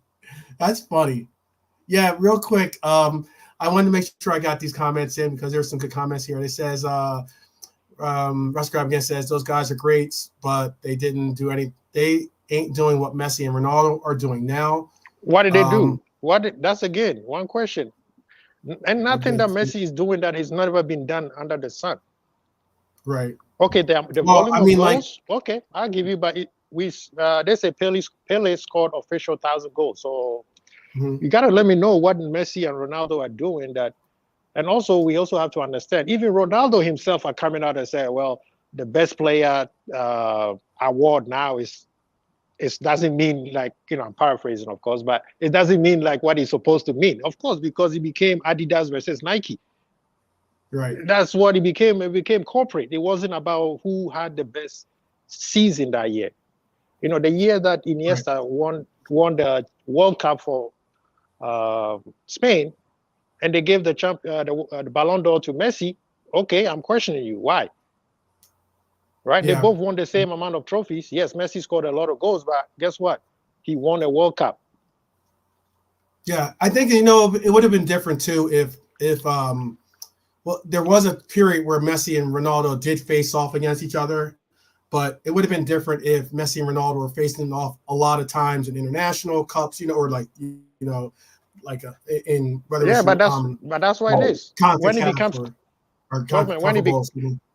when things become corporate, and advertisers, it doesn't mean anything. Ballon d'Or used to mean a lot. You'll be like, for you to win that trophy, you have done like impossible things. Now it's like, okay, who's the most popular player today? Who's the most popular? It is a more popularity contest. Yeah, I agree with that. It is for certain. I think. Philip says it well right here. He says Philip Bidwell says my greatest of all time in order are Pele, Cruyff, Kaiser, Zidane, and Messi. And that's a serious list right there. It's a serious list. Exactly. That's a serious list. And again, this is I want to definitely get our man of the match. I mean, we're definitely getting sidetracked into this talk. Again, Rasta Crab Rasta bringing us with this Jordan comment. But and then I don't know anything about basketball. Like I literally know nothing about basketball. I know Jordan. I know the guy the fact that you say the guy. Yeah, no, I know. Yeah, who's the white guy? Who's the white guy from the 80s that played for the Celtics? Larry Bird. Larry Bird. Larry Bird. Because there was 2 video games. There was Larry Bird. Yeah. So I know. You're also talking about. There used to be a game back in the day. It was Dr. J versus Larry Bird, and then that was it for me. Larry Bird was, and then Magic Johnson, Larry Bird became a rivalry. You see, people don't give Larry Bird enough credit because a lot of the showtime was on Magic Johnson's side, but Larry is one of those. Larry was a winner.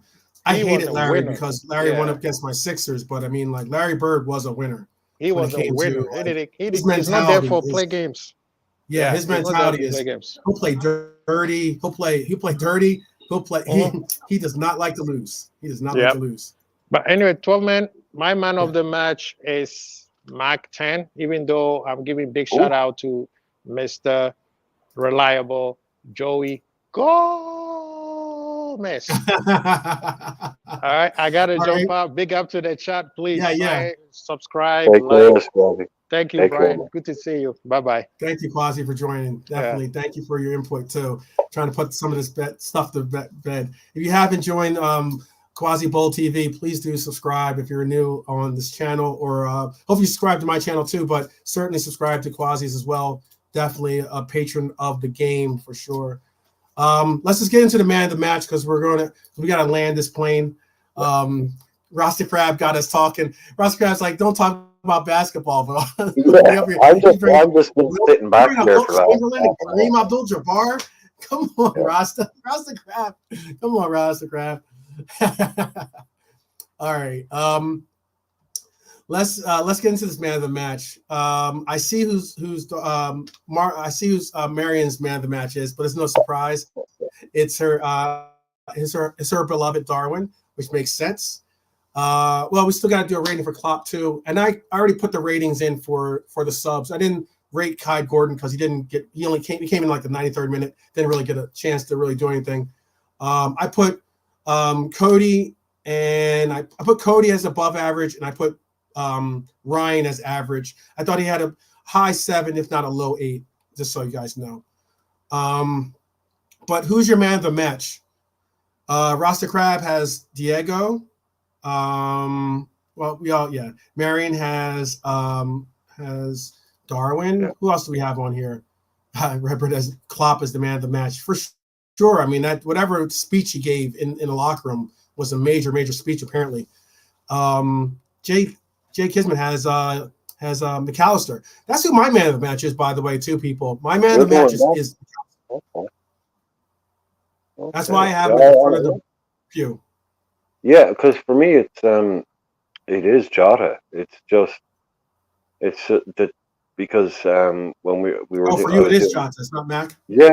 I was doing rods earlier on, and we're kind of talking about it. And we did one last night, and both times I've kind of just come out shaded Jota because, like I was saying, everybody was like a minimum 7 out of 10. I know it's a bit different here tonight, but him and you couldn't really separate him, Kanade, Darwin, Gomez. Yeah. But I just came down because I just went down on the easy route where he got Boko and he got an assist. But I mean, I'm just saying, I gave out those stats. Brian, I gave out those stats earlier. I think you're with us when I gave out the stats for McAllister. McAllister had I know it's not flashy with the goals and everything else, but I mean, like, the guy was 63 out of 72 for his passes. He had 98 touches, 4 key passes. He had 1 cross that he made. He was 5 out of 9 for long balls. He did have a shot, but it was off target. But still, he was 12 out of 18. I had even less. I had 12 out of 17. But it was 12 out of 18 for ground duels. 2 out of 2 for aerial duels. Had 14 clearances. 3 interceptions. The guy was putting in work, man. That's what I said. I think you said it earlier. You said one of his best, possibly one of his best games. Yeah, best. No, I said best. Sorry, possibly best game. Yeah, it's a shame that like I really think Macca. I've on other shows I gave Macca my man of the match because I just think that he was our most consistent presence in the first half. Second half, he continued to just put in work and just be like a facilitator and getting clearing up any of the fires in the midfield. Tracking back, putting in defensive work. Even got in on the celebration. He reminded Darwin of his celebration because Darwin wasn't going to do that celebration. But Macca stirred up the matzah for him and handed it to him. And then he remembered that he wanted to do that celebration for his goal, which was pretty cool. It's class because this is what I was saying to Rod earlier on, and it was like a couple of years ago when we were going like 92 points, 96 points, whatever it was. I would often be doing shows like this, like rating shows after the games, and it would be so hard. It would be like we've scored 4 goals or 5 goals or 3 goals, and someone scored twice, someone scored 3 times. Someone's had an amazing game, and you're still sitting there going, I could pick any one of 6 for man of the match. Like it's like it was just that's when we were so good, where it was like it didn't matter. There were outstanding team performances every single week, and you could look around and go, I could give it to him, I could give it to him. If you wanted to give it to him, I couldn't argue with you. And that's the best. That's really the best way to have it. So that's like I think like I wouldn't argue with anybody who picked 4 different people for man of the match. Yes. Yeah. Canade, McAllister, Darwin, Jota. Absolutely. And if you have that every single week where you're looking around trying to go, well, which was the best player in a 4-0 win? I mean, you can't really get that's what Klopp wants. I know for a fact that. No, I get that. Yeah, no, you're right. Yeah. Yeah. And it's like if you got one guy every single week that's clearly your standout best performer, that's not what a Klopp team is supposed to look like. But we've now got like I'm giving it to Jota, you're going to McAllister. Lots of shouts out there for Darwin. There's a lot of shouts. Yeah, I mean, it's one of those things where it's like it's great. And on top of that, Darwin, you could say this, and this is to back up Redbird's saying too, because I see Redbird and Rasta are kind of like dueling it out over whether it was Diego or Darwin. Hey, technically, Darwin got the game winner. He has the game winner in a 4-0 match. I get that that Diego obviously sealed the game, and this is of like pushing it to a point where there wasn't really going to be a comeback from a 2-0, if not a 3-0 game. But why I say Darwin got the game winner in the sense of his goal was the first goal, so therefore that is technically looked at as being the game winning goal. I know sometimes people say, it wasn't like he scored scored on the last shot or his goal was like the only goal scored, but it was the first goal and it was the most meaningful goal because his goal was the difference. He broke the deadlock. That is a thing that is often and rightly so in a way, and rightly so. I guess Rasta Crab was trying to say. Oh, sorry. I was gonna say. I guess Rasta Crab trying to say. Do you believe in Rasta Crab trying to say? Or do you atone with Rasta Crab trying to say that Diego has got 2 assists? He got 1 assist from. He got 1 assist to Darwin, but he also got an assist to himself on the whiff when he like missed the ball and then he went up and picked it up and got it again. Yeah. Yeah, there's no doubt about it. But it's just like you'll get guys to say, right, look, such and such a player scored 12 goals this season. But like you say, well, they never scored a winner, or they never scored an opener, or they never scored an equalizer. Mm-hmm. So it's like those little things, yeah, I would look at in terms of player. It won't matter with someone who scores a lot of goals. But yeah, like a player who scores the second or third goal in a 4-0 win, but never scores the opener or never scores a winner in a game. It's few and far between, but yeah, it is a thing that people will kind of pick at. So yeah, look, it's all about. I've said this from day one. Darwin just needs a big performance in a big game. Yesterday wasn't far off it. No, I mean he's had Newcastle was like, I think you're right, because Newcastle, after his Newcastle performance, everyone was all of a sudden very, very open to accepting Darwin for what Darwin will bring, which is excitement, creativity, chaos, however, all the different things that they retribute with him with. Can I tell you what I mean by that? Yeah. Right? Yeah, and I can put it in really simple terms. I'll tell you what I mean by that. Mm-hmm. We go to Arsenal, we beat them 2-0, and he scores twice. That's what I'm talking about. Mm-hmm. That is what I'm talking about. And I don't mean that he needs to do that to prove himself to me. I mean, he's already proved anything I could never do, right? Mm-hmm. I'm not saying he needs to do that to prove things to fans or the management. I'm saying if he does that, then I think he'll kick on. Then I think he'll be like, this last little bit of weight that's on his shoulders, which I think is getting lighter every week, will just get lifted off. It's just that big performance, that knockout heavyweight performance where everyone goes, right, without Darwin Núñez, they don't win that game. He scored both. He was the difference maker against the top team in a big game. And once he does that, because it's all there for him, once he does that, hopefully, I think then he will go on and the last of that weight will get lifted off his shoulders, and then we'll see the best of him, whatever that may be. But it's just for that, for everyone, for him to be able to go home that day, chest puffed out, feeling like he's walking on air going, yeah, I'm the main man.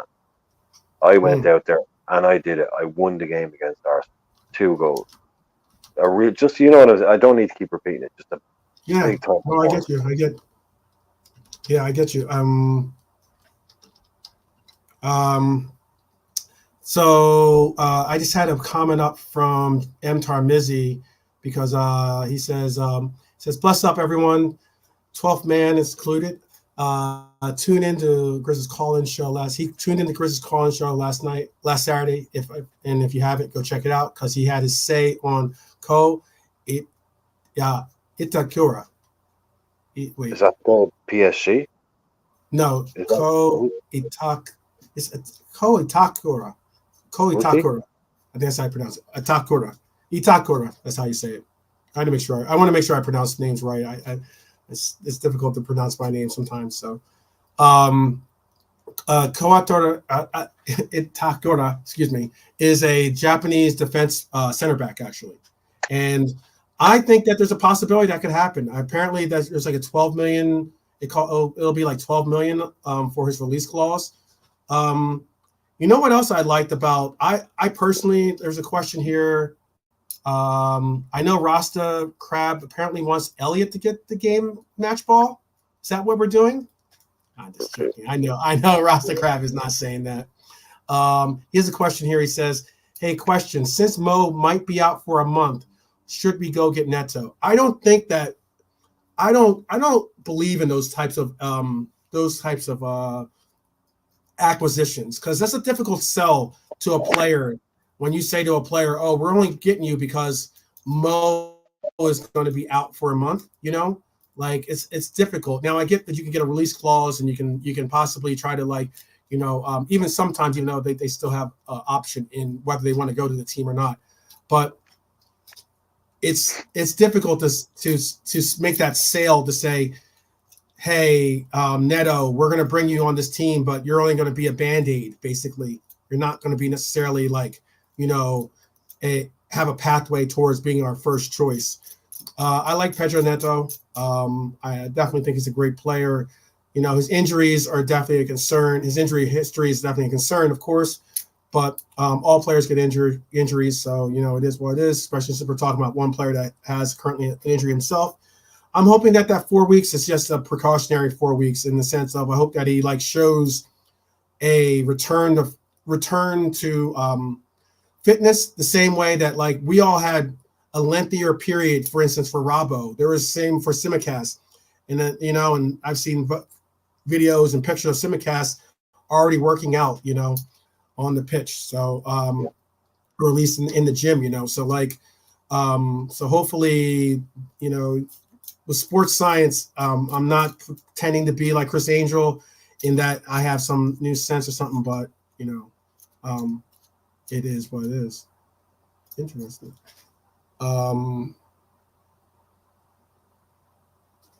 Yeah, I don't think we're going to go and make a transfer. I don't think we're going to. Yeah. No, unless it was somebody that we had already planned on bringing in the summer, and there was a deal that could be done. That's like the Diaz thing where we got pushed into. We were thinking about bringing him in that summer. Then we find out Tottenham are there doing a deal, so we're like, right, we better get that done before. Yeah, but someone like Neto, I think Wolves could charge a hell of a lot of money. A hell of a lot of money for him. So as much as I'd like him, I'm with you. I think he's a brilliant player. Yeah. No, Crab. I don't see his. Because we've had this weird break and stuff, we're kind of forgetting really that this January window has only got about 9 days left in it. Yeah. This window is nearly over. Nobody's doing anything. And there's reasons behind. I think there's certainly some reasons behind why we haven't seen real movement in the transfer window, and I think that's primarily because of like what we've seen happen to your Forests and your obviously to your Evertons, all the speculation with that's going on with City, obviously, but there's been it's definitely with the Premier League being really particularly focused in on penalizing teams for it during their in-season practices of these profit and sustainability accounts and everything else. A lot of teams are looking at it as like, we don't want to necessarily test those waters because maybe something on our books needs to get pushed to another category or another column. We don't want to be in the place where we're too far down on it. No, look at Newcastle now. They're trying to sell Trippier, Almiron. They're entertaining, like they've got more money than God, and they have to sell players because it's starting to bite. It is starting to bite now. These guys realize that okay, if you want to do some whatever, you can do it, but in 6 months' time, you're going to get hit with 9 points or 10 points. So they're looking at selling, Almiron to Saudi, Trippier to Bayern, just so, and they've kind of basically come out and said publicly, next summer they will have to sell one of their like big names, like either basically Bruno or Isaac. And so Trippier, I think they're going to sell Trippier because Trippier, I think, has decided that he wants to. He's already verbally committed himself to asking for a leave. And Almiron has an offer from Saudi. Almiron isn't. It doesn't look like he wants to turn down that Saudi offer. So it just shows you. You can. We spoke about this the other night. These guys have come in 5 years too late to bend the rules and throw money at everything, because even them now they have to cut their cloth as it were. This is why I was always like kind of pro FSG, because I knew that we couldn't break those rules. It would come back to bite us eventually, and we've always kind of steered our ship the right way. It may not have been what any of us wanted. We all would have loved if we could gone out and spent an extra 100 million a season on whoever it might be. But the last thing we wanted was to end up in a position where we were before FSG came in, and we're in the courts, and it's basically we'll find out tomorrow if Liverpool Football Club exists anymore, because that's how close it came. Yeah. So yeah, you know, we don't want to be in. I don't ever want to be in that place. It's one of those things. Say what you will about FSG. I'm not making this into an FSG because we're already at the 3-hour mark. I don't want to like go too far, get into another tangent and get too deep into it. But I mean, like, you can say what you want about FSG.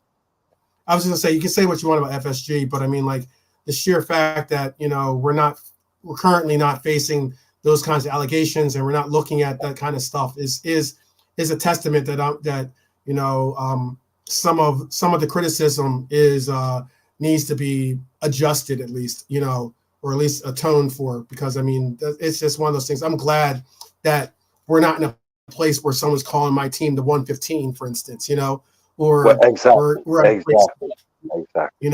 like, or that we're in a place where we're wondering if we're going to get hit with another 10-point deduction in a year that we could have faced. Imagine if we got hit with a 10-point deduction right now, I'll definitely not going to vote on that one, like Everton, and in a year where we're competing for the title. What I mean? People don't even like, now that you've just said that out loud, I hope people actually listen to that. Can you imagine if we're 3 points clear of Man City with 5 games to go? Oh, and guess what? That ruling has just come in, -10 for Liverpool. Now you're not even in the Champions League. Exactly. Now you're not even, exactly. You're not even in the Champions League. You don't want to live in that world. You don't want to live in that world, man. That is so horrible. And that's, potentially. Or look, Chelsea down there, spend money. Okay, Chelsea spend $1 billion.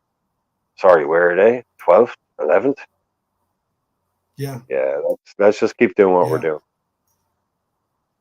Yeah. All right, guys. So I'm gonna put man of the match. I just put all 3 candidates up there. I think that this trio were man of the match yesterday.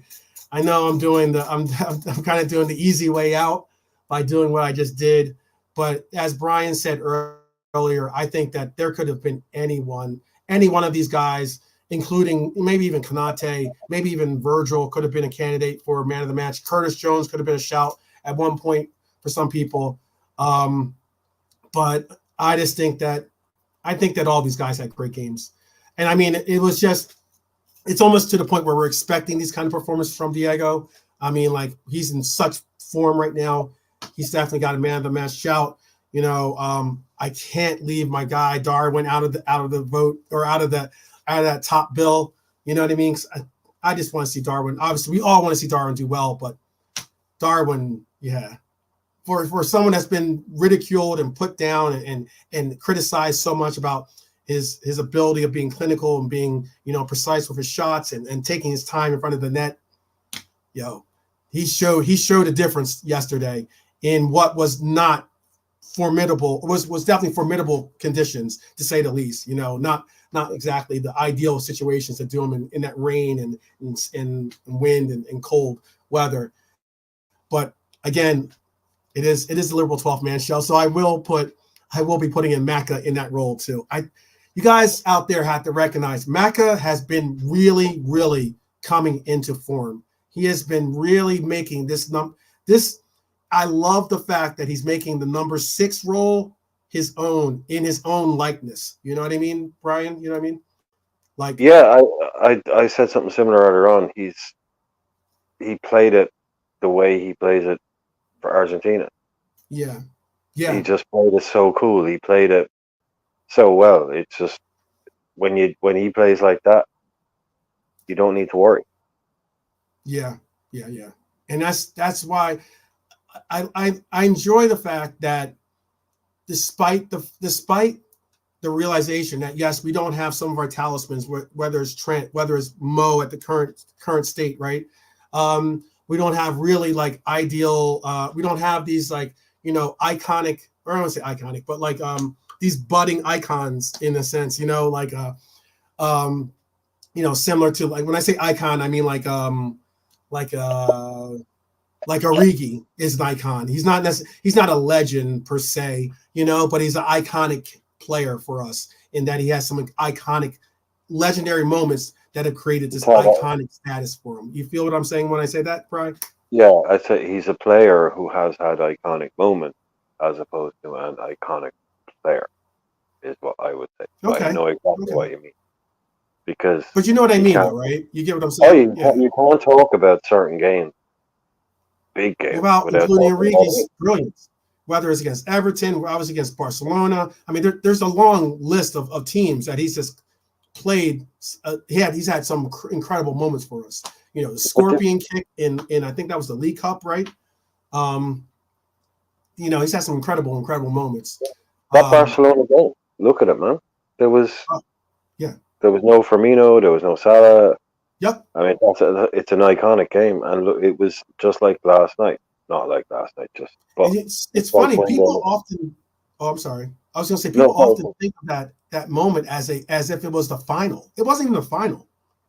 Yeah, I know, that's European football, man. That is the beauty of European football. Yeah, that's what gets kind of washed over. European football, nights like that, they resonate and they stand out, especially European Cup. Look, yeah, the other ones are met, but Champions League as it is now, or European Cup, then those nights, big results, big games are literally the foundation of Liverpool. We have the league titles, but what makes us stand out and what makes us different is even from year one, like the first time we won it, we had an iconic comeback against Saint Etienne, like still regarded as one of the best comebacks in the competition. It has to be. It has to be one of the great comebacks ever. Yeah, and that's our first edition. That's how from day one we just became this club that just went into Europe. And yeah, we won them. We won loads of them, more than almost every club on the planet. But we didn't just do it without. We had some of those iconic games, memories, pictures, things that people can look back on. That is the foundation of the fabric. Yeah. That's what makes it different. The point. That's the point. That's a solid point right there.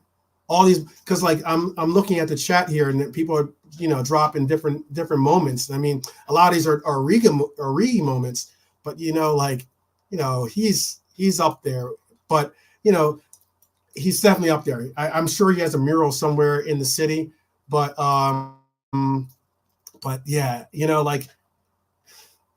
I just think that certain players will have the opportunities to create their own bit of to carve their own name in the long history of Liverpool.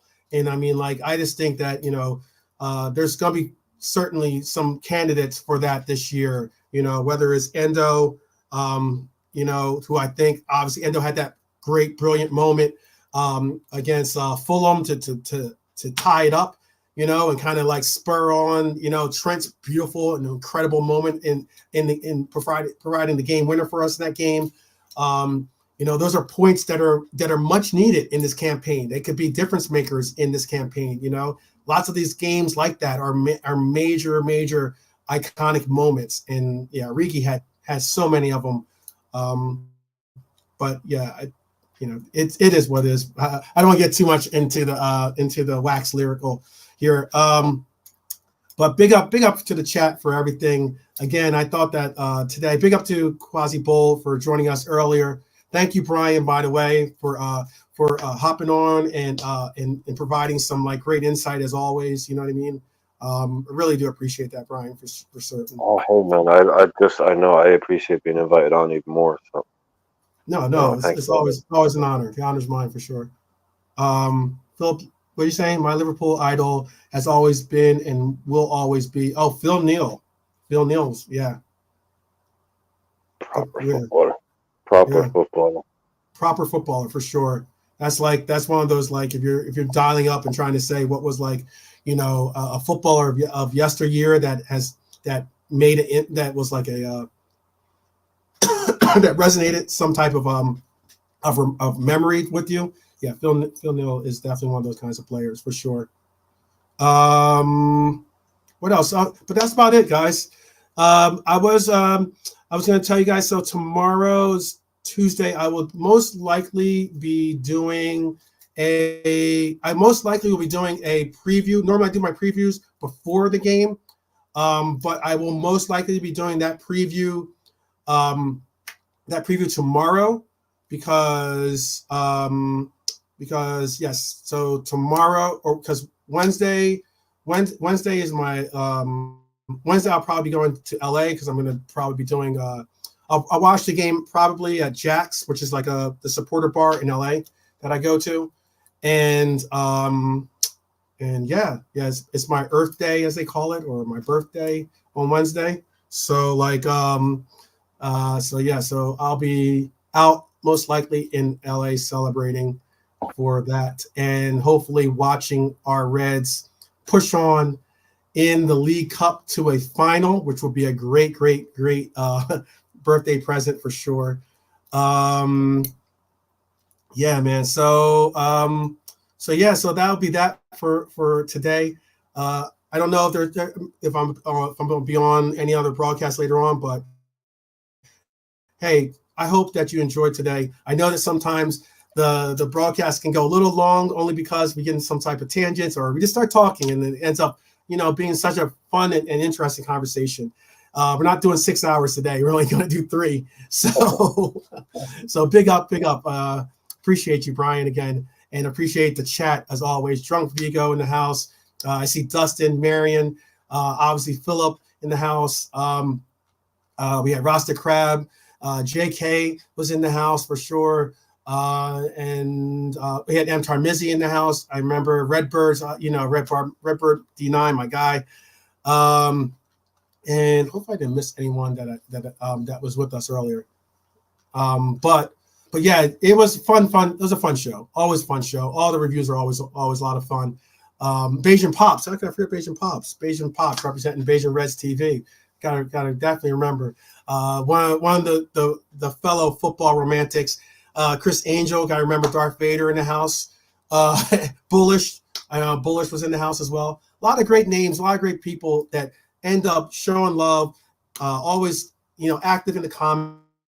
I appreciate, or in the chats. Please do, as Brian suggested, please do leave a comment if you got some suggestions for the show, or something that you want to talk about maybe in another episode. Please do leave it in the comments.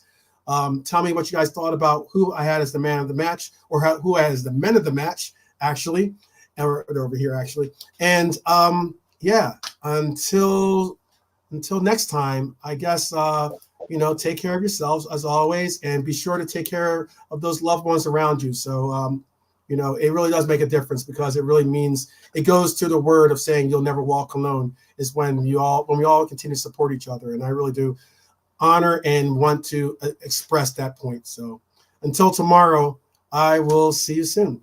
All right. Take care, guys. See you later.